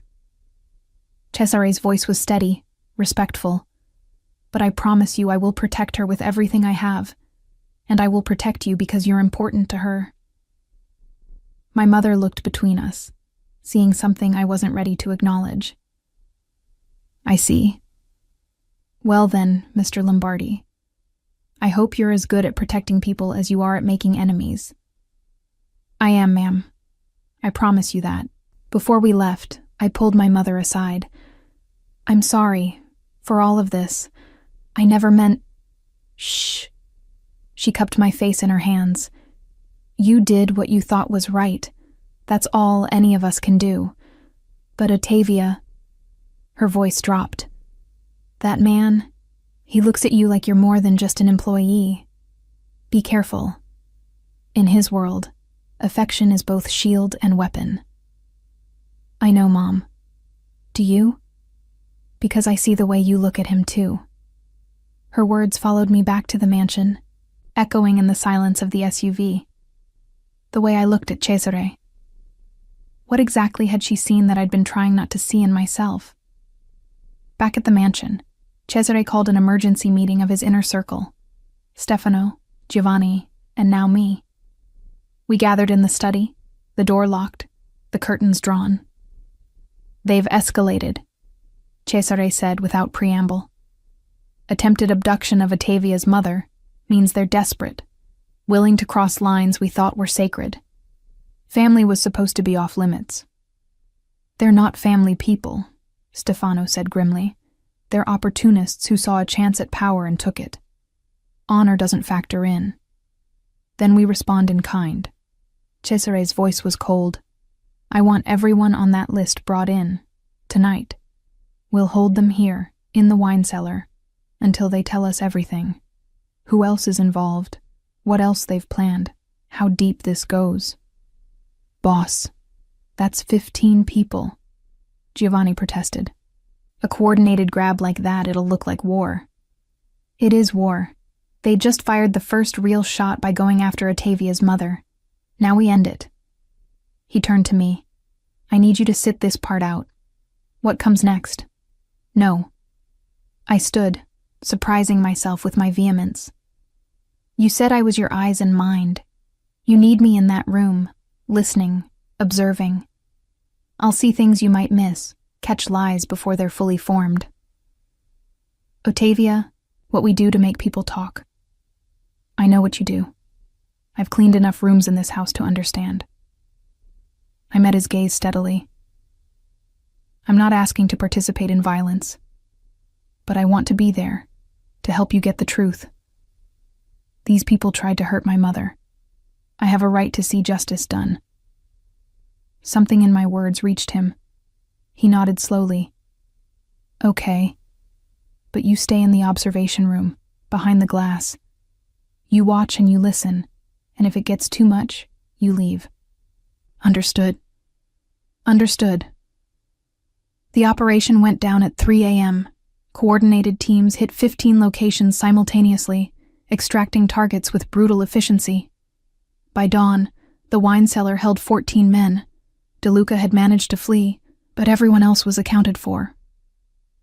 I stood in the observation room, watching through one-way glass as Cesare entered the cellar. The men were secured to chairs, arranged in a circle like some dark parody of a business meeting. "Gentlemen," Cesare's voice echoed in the space. "I think we need to have a conversation about loyalty, about ambition, and about the consequences of betrayal." What followed was methodical, calculated, terrifying in its precision. Cesare didn't resort to immediate violence. Instead, he simply talked to each man, laying out what he knew, showing them the evidence we'd gathered, the modified contracts, the surveillance recordings, the paper trail that connected them all. I gave you everything, he said to Carmine DeLuca's empty chair, since the man had escaped. I brought you into the family, taught you the business, trusted you with responsibility, and you repaid that by conspiring to steal my empire. To Torres, you swore an oath when you took my money, protected you from investigations, from rivals, from your own stupidity, and you used that protection to plot against me. To Richard Chen, you sent your brother into my home as a spy. Family should be sacred, and you weaponized yours against mine. One by one, he confronted them with their betrayal. And one by one, they broke. Not from violence, though the threat of it hung heavy in the air, but from the simple, devastating truth of what they'd done and been caught doing. I watched it all, taking notes, marking who confessed quickly, who held out, who tried to bargain. By the time the sun rose, we had a complete picture of the conspiracy. 23 people total, including some we hadn't suspected. The final name made both Cesare and me freeze. Sarah Petrov was working for the FBI. Richard Chen confessed, his voice hoarse. Not for us. We didn't know until after she was hired. DeLuca found out, was going to expose her, use it against Lombardi. Cesare's face went stone cold. Where is DeLuca now? I don't know, I swear. He ran as soon as he heard about the arrests. I left the observation room and found Cesare in the hallway. Sarah Petrov. FBI? It makes sense now. The background gaps, the careful questions. She wasn't investigating me. She was building a case. His expression was unreadable. The question is whether she knows anything about the conspiracy, or if she's just been doing her job, blind to the coup happening around her. We need to bring her in, I said. Either she's compromised and dangerous, or she's a potential asset we haven't fully utilized. Your instinct? I thought about the woman I'd been working with, her thoroughness, her integrity. I think she's clean. I think she's exactly what she appears to be, a federal agent doing her job, oblivious to the conspiracy because she's focused on building a legitimate case. Then we bring her in carefully. No threats, no violence, just a conversation. He pulled out his phone. But we do it now, before DeLuca can get to her. As we walked back through the mansion toward his study, Cesare caught my arm gently. You've been awake for 24 hours. You need rest. So do you. I'm used to it. So am I. I met his gaze. We're close, Cesare. So close to ending this. I can rest when it's done. He studied my face, and I saw something shift in his expression. A softening, a warmth that had nothing to do with strategy or business. You're remarkable, you know that? A week ago you were invisible. Now you're indispensable. A week ago, you didn't know you needed me. I think I always needed you. I just didn't know where to look. His hand was still on my arm, his touch warm through the fabric of my sleeve. Ottavia, when this is over, when we've dealt with DeLuca and secured everything... His phone rang, shattering the moment. He answered with a curse, listened, his face going hard.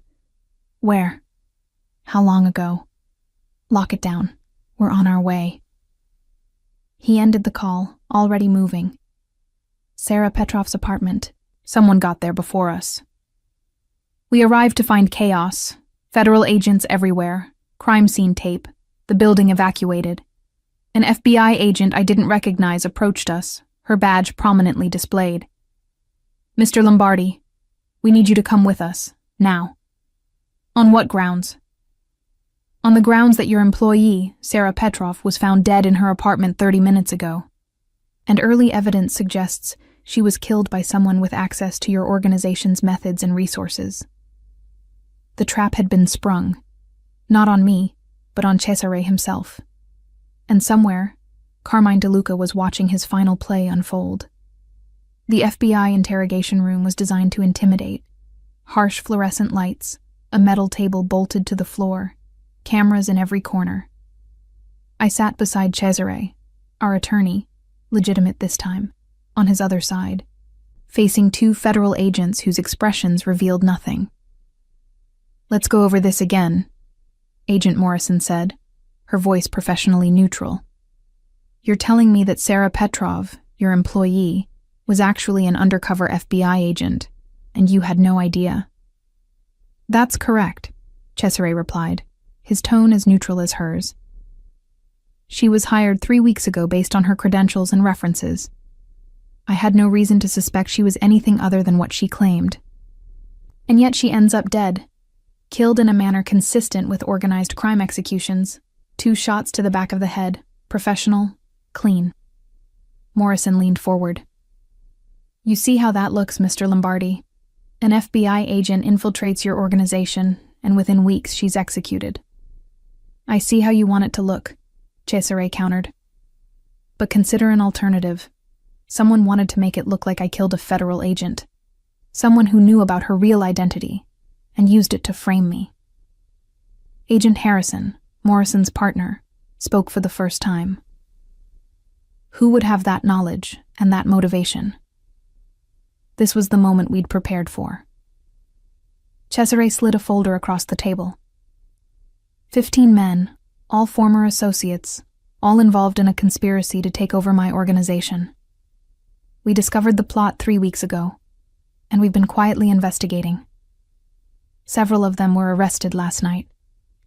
Morrison opened the folder, her eyes widening as she scanned the contents. The modified contracts, the surveillance recordings, the confessions we'd obtained.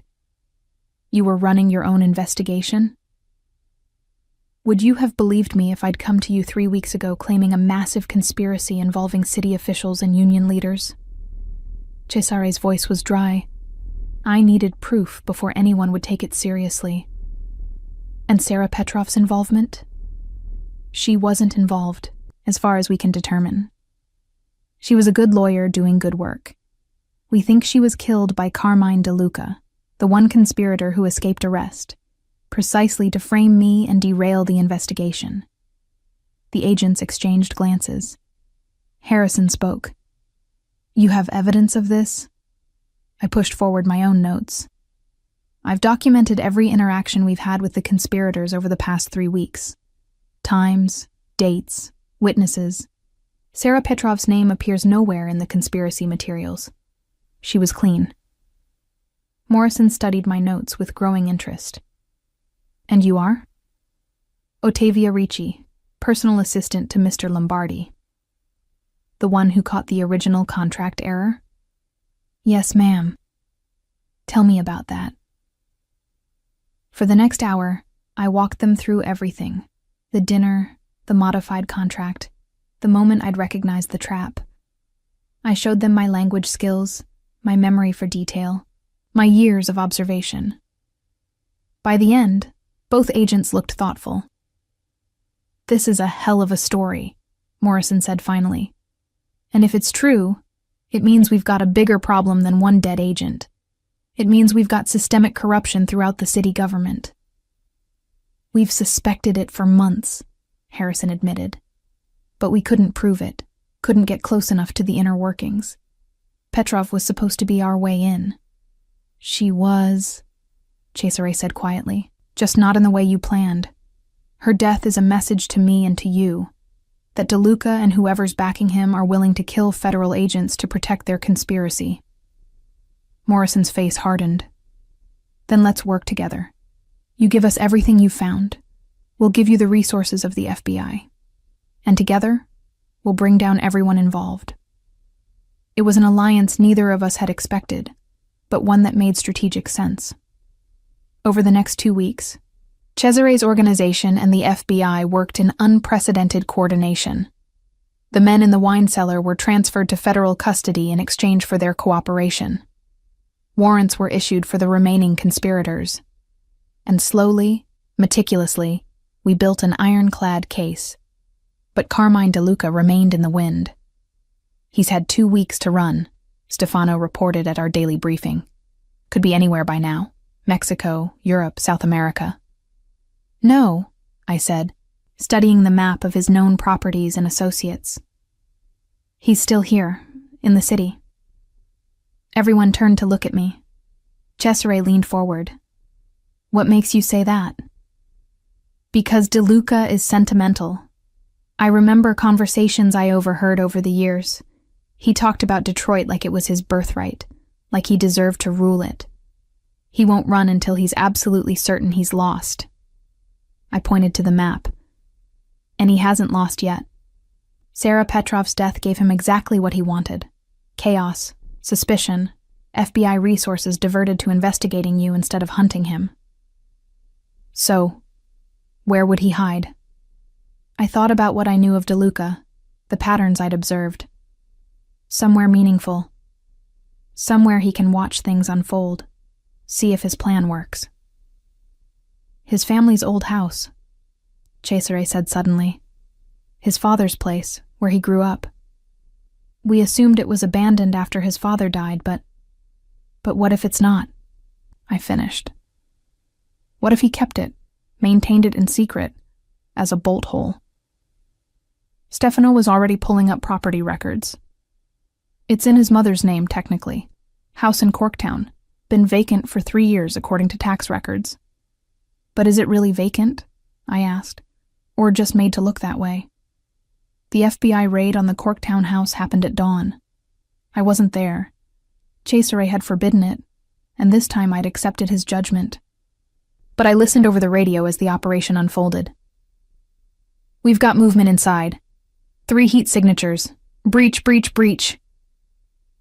The sounds of shouting, breaking glass, chaos, then silence. Finally. All targets secured. De Luca is in custody. Relief flooded through me. It was over. Finally. Truly over. Cesare pulled me into his study as soon as he heard the news. You did it, he said, something like wonder in his voice. Your insight, your memory, your instinct. You found him when no one else could. We found him. All of us working together. No, you found him. Don't diminish that. He moved closer, and I was suddenly acutely aware of how alone we were, how the early morning light slanted through the windows, casting everything in gold. Cesare. Do you know what you've done, Ottavia? You didn't just save my empire. You exposed corruption that's infected this city for decades. You brought down a conspiracy that could have reshaped organized crime across the Midwest. You did that.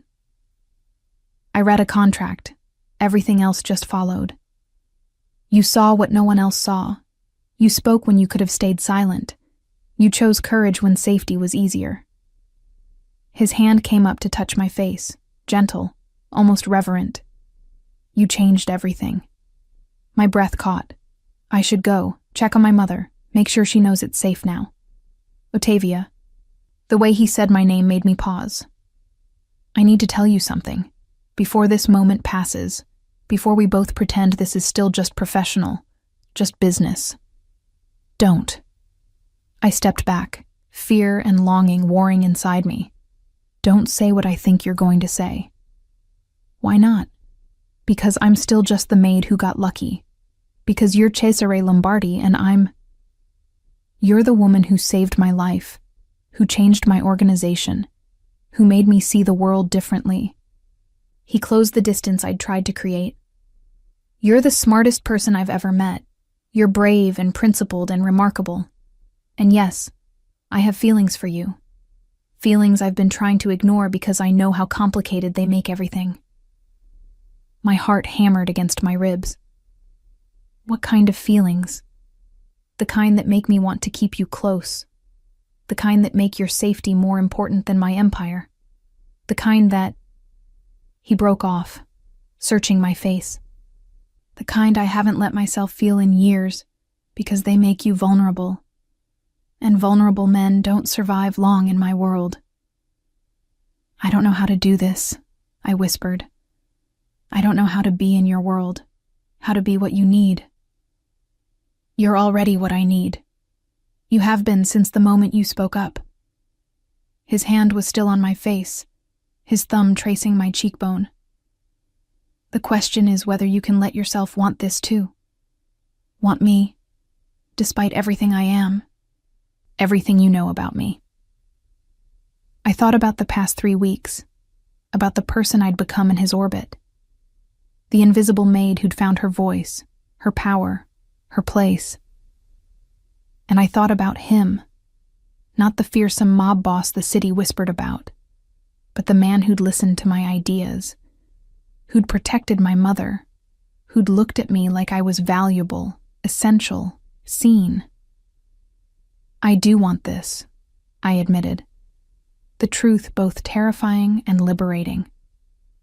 I want you, despite everything, because of everything. But Cesare, but what? We need to be smart about this, about us, your world, your enemies. If they knew you cared about me beyond professional respect, it would make me the biggest target imaginable.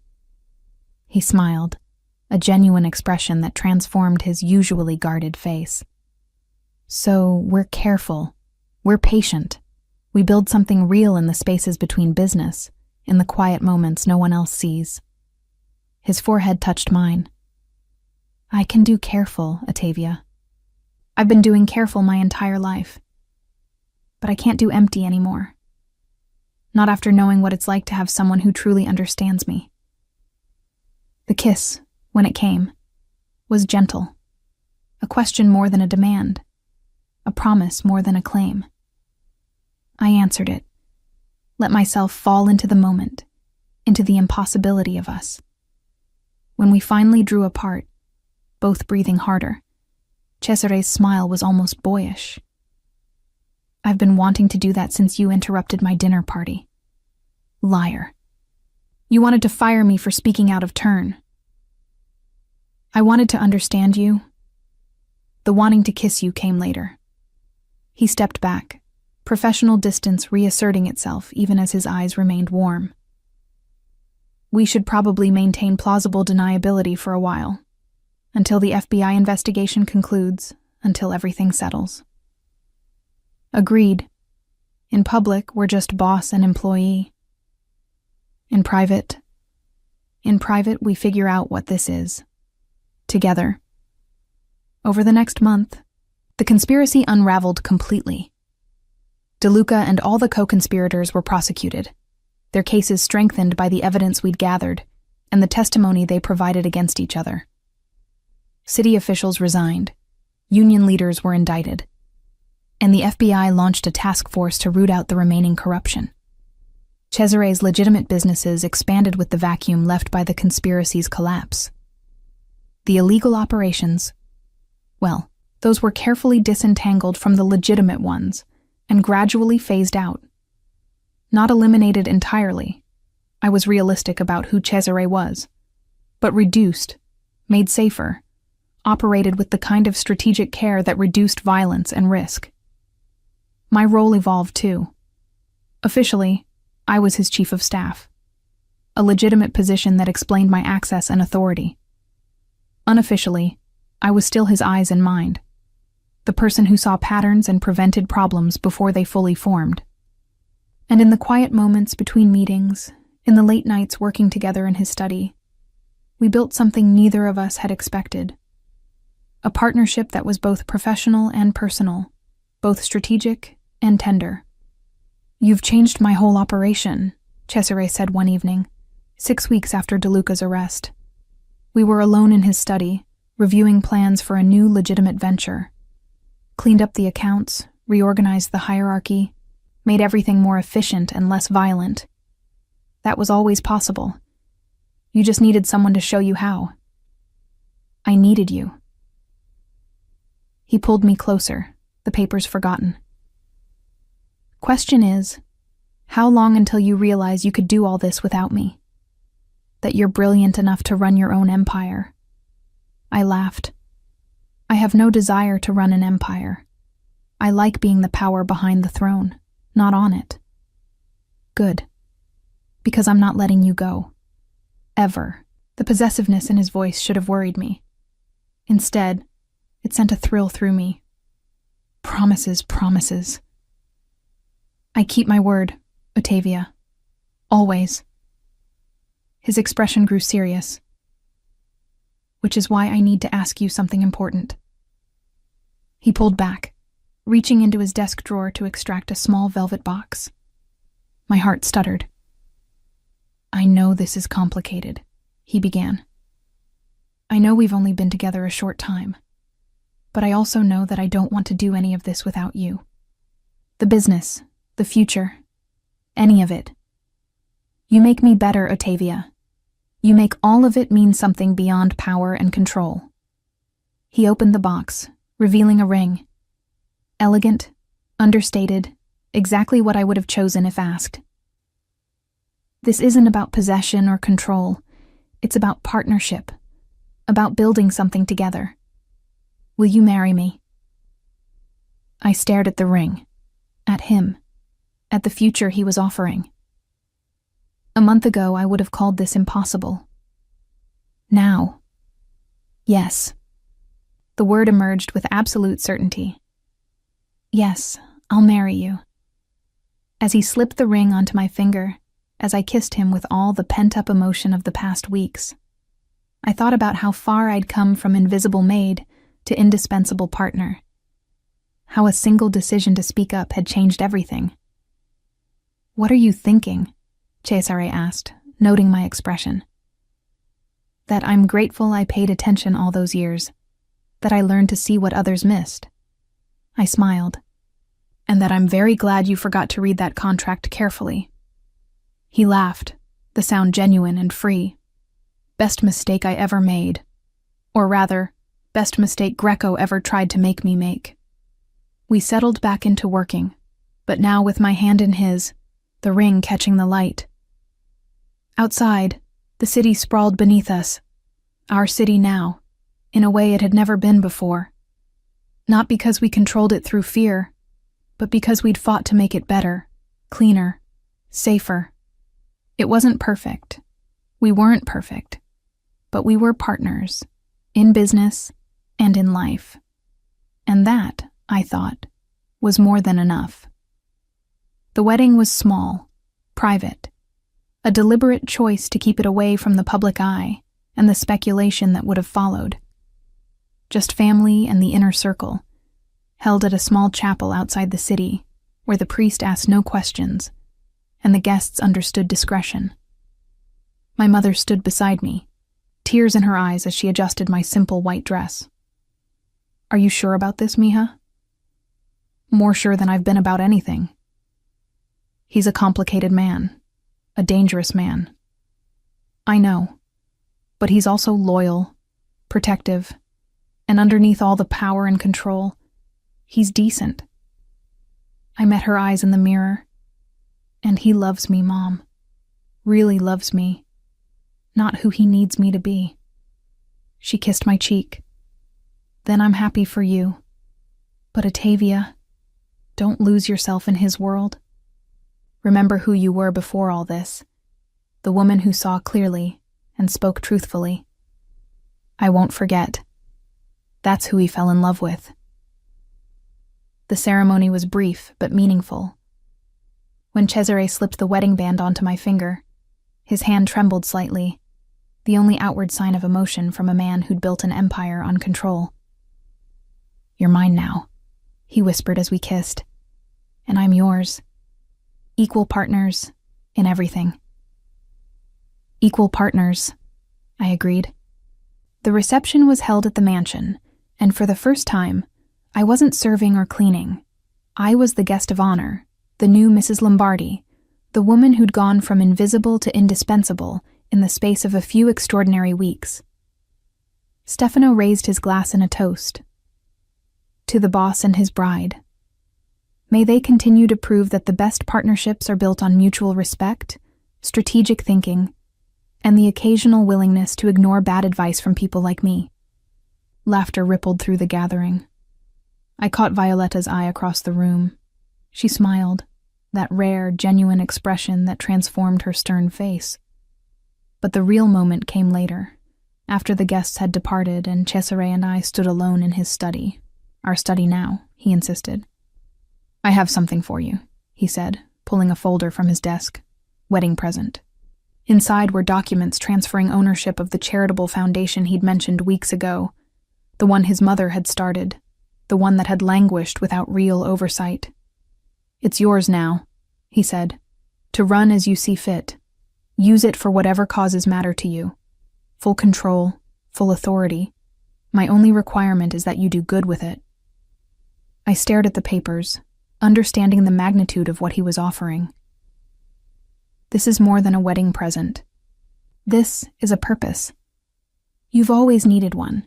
Cleaning was never enough for your mind, and being my assistant, while valuable, isn't enough either. This, he gestured to the documents. This gives you a platform to change things, to help people the way you helped me. I kissed him, pouring gratitude and love into the gesture. Thank you, for seeing me, for trusting me, for giving me this.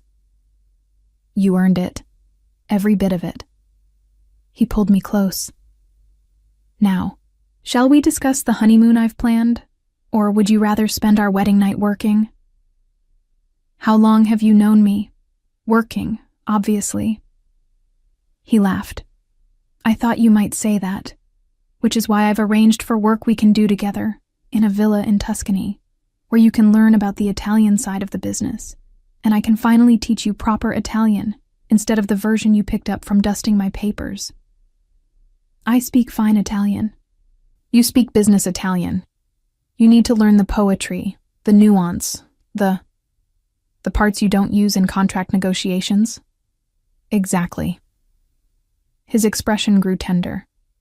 I want to give you everything, Ottavia. Not just the foundation, not just partnership in the business. I want to give you the world I came from, the culture, the history. I want you to understand every part of me. I already understand the parts that matter. Humor me anyway. We spent our wedding night not in romantic isolation, but in his study, reviewing the foundation's assets and planning its future. It should have been unromantic, prosaic even. Instead, it felt perfect. Two minds working in harmony, building something that would outlast both of us. What's first? Cesare asked, reviewing my preliminary plans.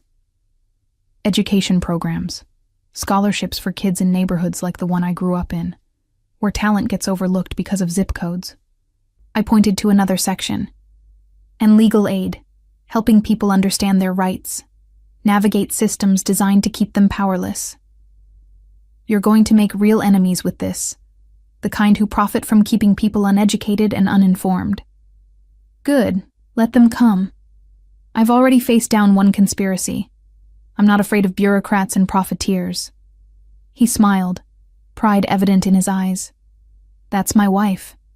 Fearless. Not fearless, just determined. I set down my pen, moving to stand by the window overlooking the grounds. Cesare, can I ask you something? Anything? Do you ever regret it? The life you've built? The compromises you've made? He was quiet for a long moment, considering the question with the seriousness it deserved. I regret the violence. I regret the people who got hurt.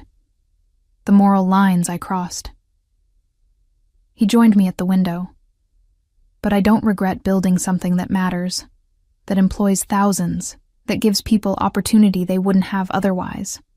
The legitimate businesses, the protection I offer, those things are real, valuable. And the illegitimate parts? I'm working on that, phasing out the worst of it, transitioning to operations that don't require hurting people. It won't happen overnight, but it's happening.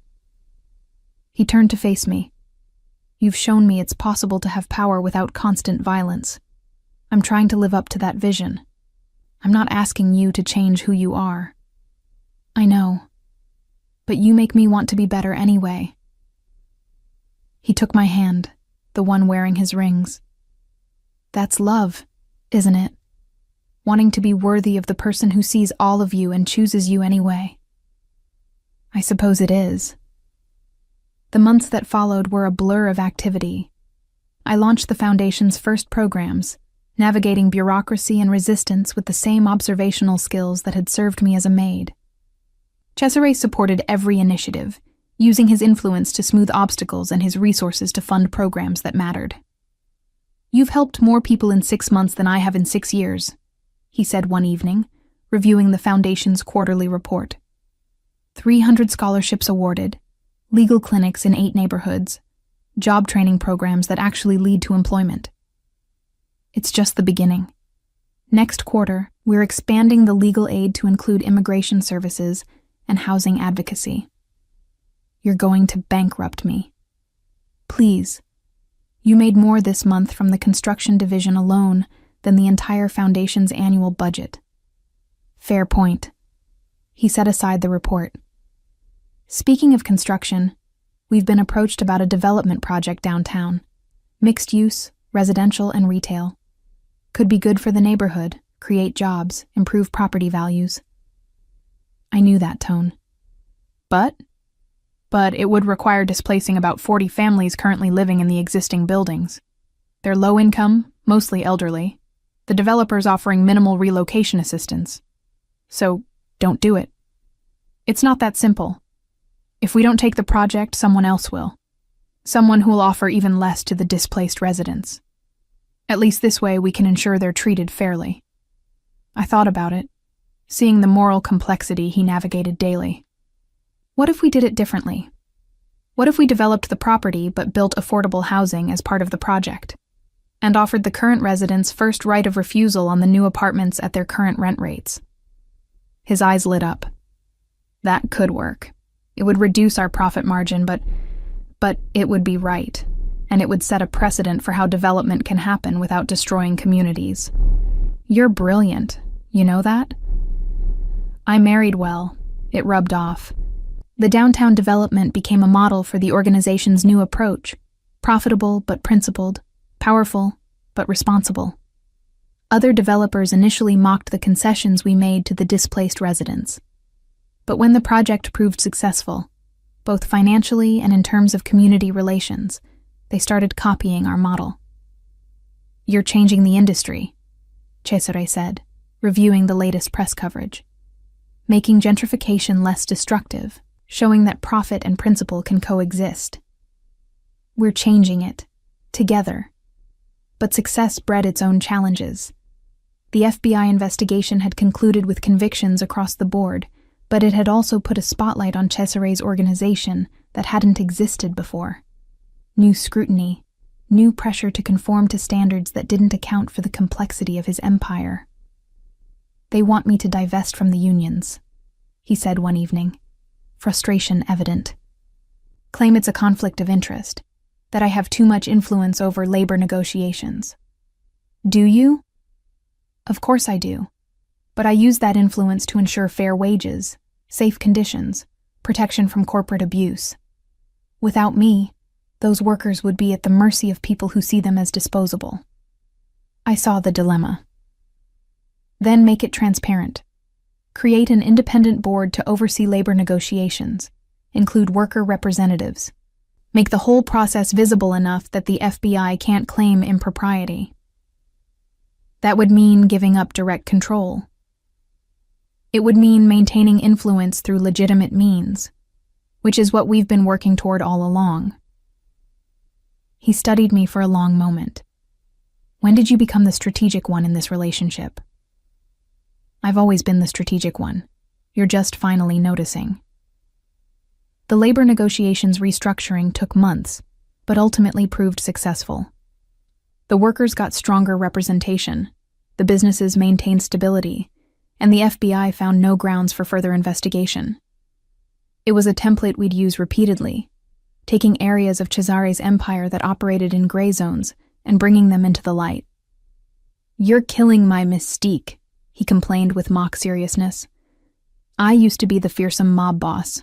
Now I'm the guy who sits on nonprofit boards and advocates for transparency. You're still fearsome when you need to be. You've just added legitimacy to your toolkit. Thanks to you. Thanks to us. I couldn't do any of this without your resources, your connections, your willingness to evolve. A year into our marriage, we faced our first real test. A rival organization from Chicago, emboldened by the conspiracy's collapse and the subsequent scrutiny on Cesare's operations, began making moves into Detroit territory. Not with violence, they'd learned that lesson, but with political influence and economic pressure. They're undercutting our bids on city contracts, Stefano reported, offering lower rates, faster timelines. They've already taken 3 projects we were counting on. Legal competition, I noted. We can't respond with traditional methods. So what do we do? Cesare asked. Let them walk all over us? No, we beat them at their own game. I pulled up our financial records. We've reduced operational costs significantly over the past year by eliminating the violent enforcement mechanisms. That gives us margin to match or beat their bids on projects we actually want. And we leverage the foundation's reputation, show that our projects include community benefits, theirs don't. Using your nonprofit work as a competitive advantage?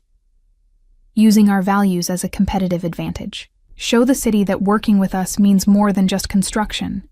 It means investment in neighborhoods, job training, housing stability. Make them choose between cheap bids and meaningful impact. The strategy worked. Detroit's City Council, under new leadership after the conspiracy trials, appreciated the comprehensive approach. We didn't win every contract, but we won the ones that mattered, the ones that shaped neighborhoods and created lasting change.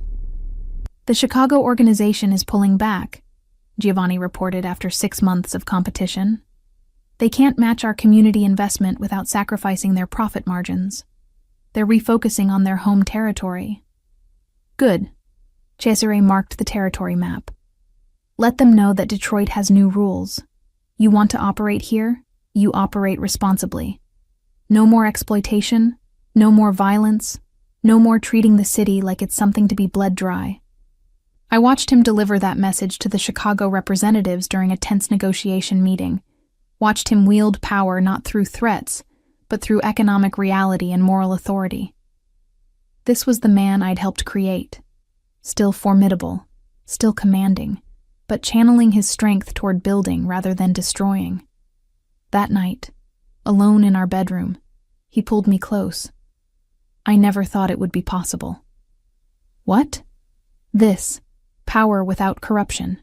Influence without violence. A life that matters beyond money and control. His hand rested over my heart. You showed me it was possible. You made me believe I could be more than what my father was, more than what this city expected. You were always capable of this. I just helped you see it.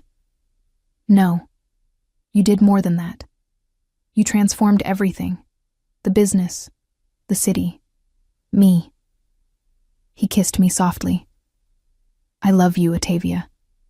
Not despite who you are, but because of it. Because you saw me clearly and chose me anyway. I love you too, and I'll keep choosing you, keep pushing you to be better as long as you'll let me. Forever, then. That's how long you're stuck with me.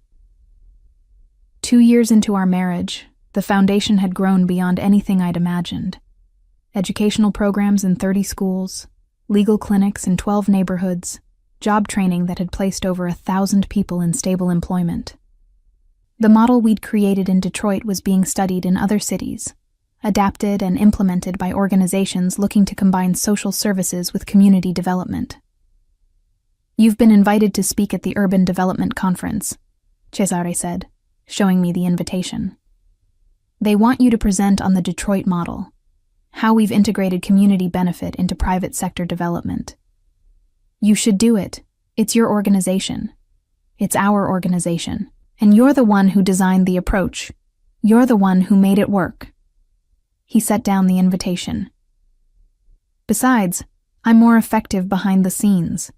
You're the face people trust, the one who can articulate the vision without the baggage of my reputation. He was right. Despite the empire's transformation, Cesare Lombardi would always carry the weight of his past. But I could speak to the future we were building, could inspire others to try similar approaches in their own cities. The conference speech was terrifying and exhilarating. Standing before hundreds of urban planners, developers, and community activists, I laid out the Detroit model, how we'd transformed gentrification from displacement into development, how we'd used private sector resources to fund public benefit, how we'd proven that profit and principle could coexist. The applause was overwhelming. But more important were the conversations afterward, the city officials who wanted to implement similar programs, the developers willing to try a different approach, the community organizers who saw hope for protecting their neighborhoods without stopping development entirely. "You were magnificent," Cesare said that night, back in our hotel room. Powerful, persuasive, inspiring. I was terrified. "You hit it well." He pulled me onto the bed, his expression turning serious. "Ottavia, I've been thinking. The foundation needs to expand beyond Detroit. Other cities are asking for help, wanting to replicate what we've done. But that requires resources we don't currently have." "What are you proposing?" "Franchising the model, creating a national organization with local chapters, each operating independently but following the same principles. It would require significant investment, probably partners from outside my organization." I saw where he was going. "You want to go fully legitimate? Separate the foundation entirely from your other operations. Make it independent enough that it can grow without being tainted by association." "Yes, and I want you to run it, full-time, separate from my businesses. Your own empire, built on your own terms." The offer was both generous and strategic. It would give the foundation credibility it couldn't have while directly tied to a known, if reformed, criminal organization, and it would protect me from any remaining scrutiny of Cesare's operations. What about us? I'd be traveling constantly, building something separate. We'd still be partners, still married, still building a life together. But you'd have something that's entirely yours, that can't be taken away if anything happens to me. His voice dropped. "I'm not immortal, Ottavia, and I want to know that you'll be protected, that you'll have resources and independence, regardless of what happens to my empire." I understood what he wasn't saying, that enemies still existed, that his world remained dangerous despite all our reforms, that he needed to know I'd survive and thrive if something happened to him. "Okay, let's do it. Let's build something that outlasts both of us." The National Foundation launched 6 months later with partners from philanthropic organizations, community development groups, and socially conscious investors. I became its executive director, no longer just Mrs. Lombardi, but a recognized leader in urban development and community investment. Cesare continued transforming his own organization, gradually transitioning away from the remaining illegal operations, until what remained was a legitimate business empire.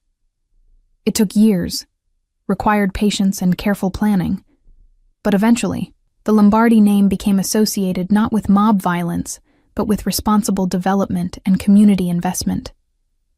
"Who would have thought," he said on our 5th anniversary, reviewing how far we'd come, "that the maid who caught a contract error would end up transforming an entire city's approach to development? Who would have thought that the fearsome mob boss would end up on the board of the Urban Planning Institute? I blame you entirely. I accept full responsibility." We stood together at the window of his study. Our study, our command center for both his business empire and my foundation work. Below, the city sprawled, transformed by the work we'd done together. Neighborhoods revitalized without displacement, businesses thriving with fair labor practices, communities strengthened by investment that valued people over profit. "Do you ever miss it?" I asked. "The old way, when you had absolute power, when fear was your primary tool?" He considered the question seriously.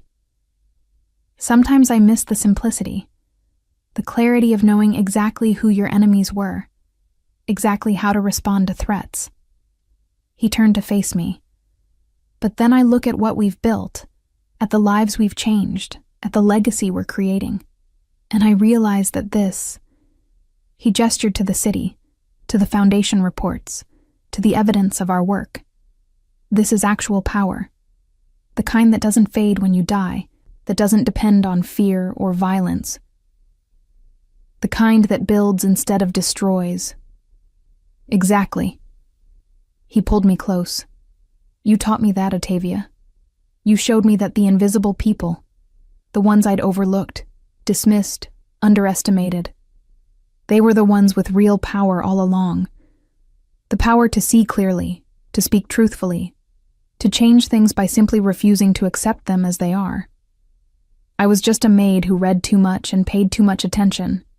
You were never just anything. You were exactly who I needed, arriving at exactly the right moment, seeing exactly what everyone else had missed. He kissed my forehead, including me, especially me. As we stood together, watching night fall over the city we'd helped transform, I thought about that evening 5 years ago, when I'd interrupted a dinner party to save a man I barely knew. How that single moment of courage had changed everything. My life, his empire, an entire city's future. No regrets? Cesare asked, seeming to read my thoughts. Not a single one.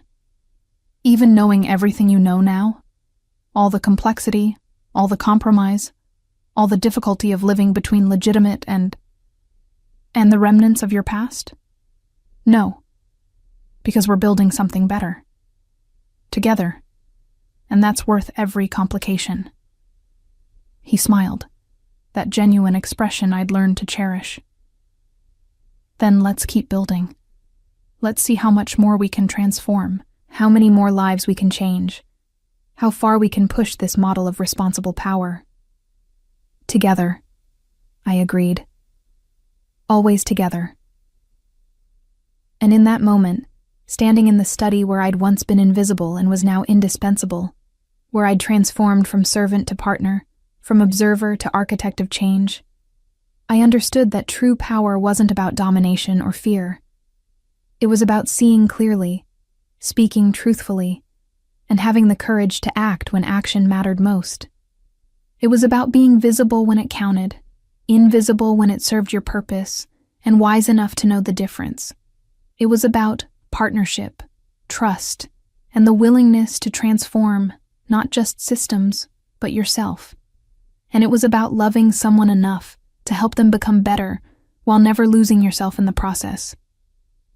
5 years ago, I'd been a maid cleaning floors. Now I was building empires, not of fear and control, but of opportunity and hope. And I was just getting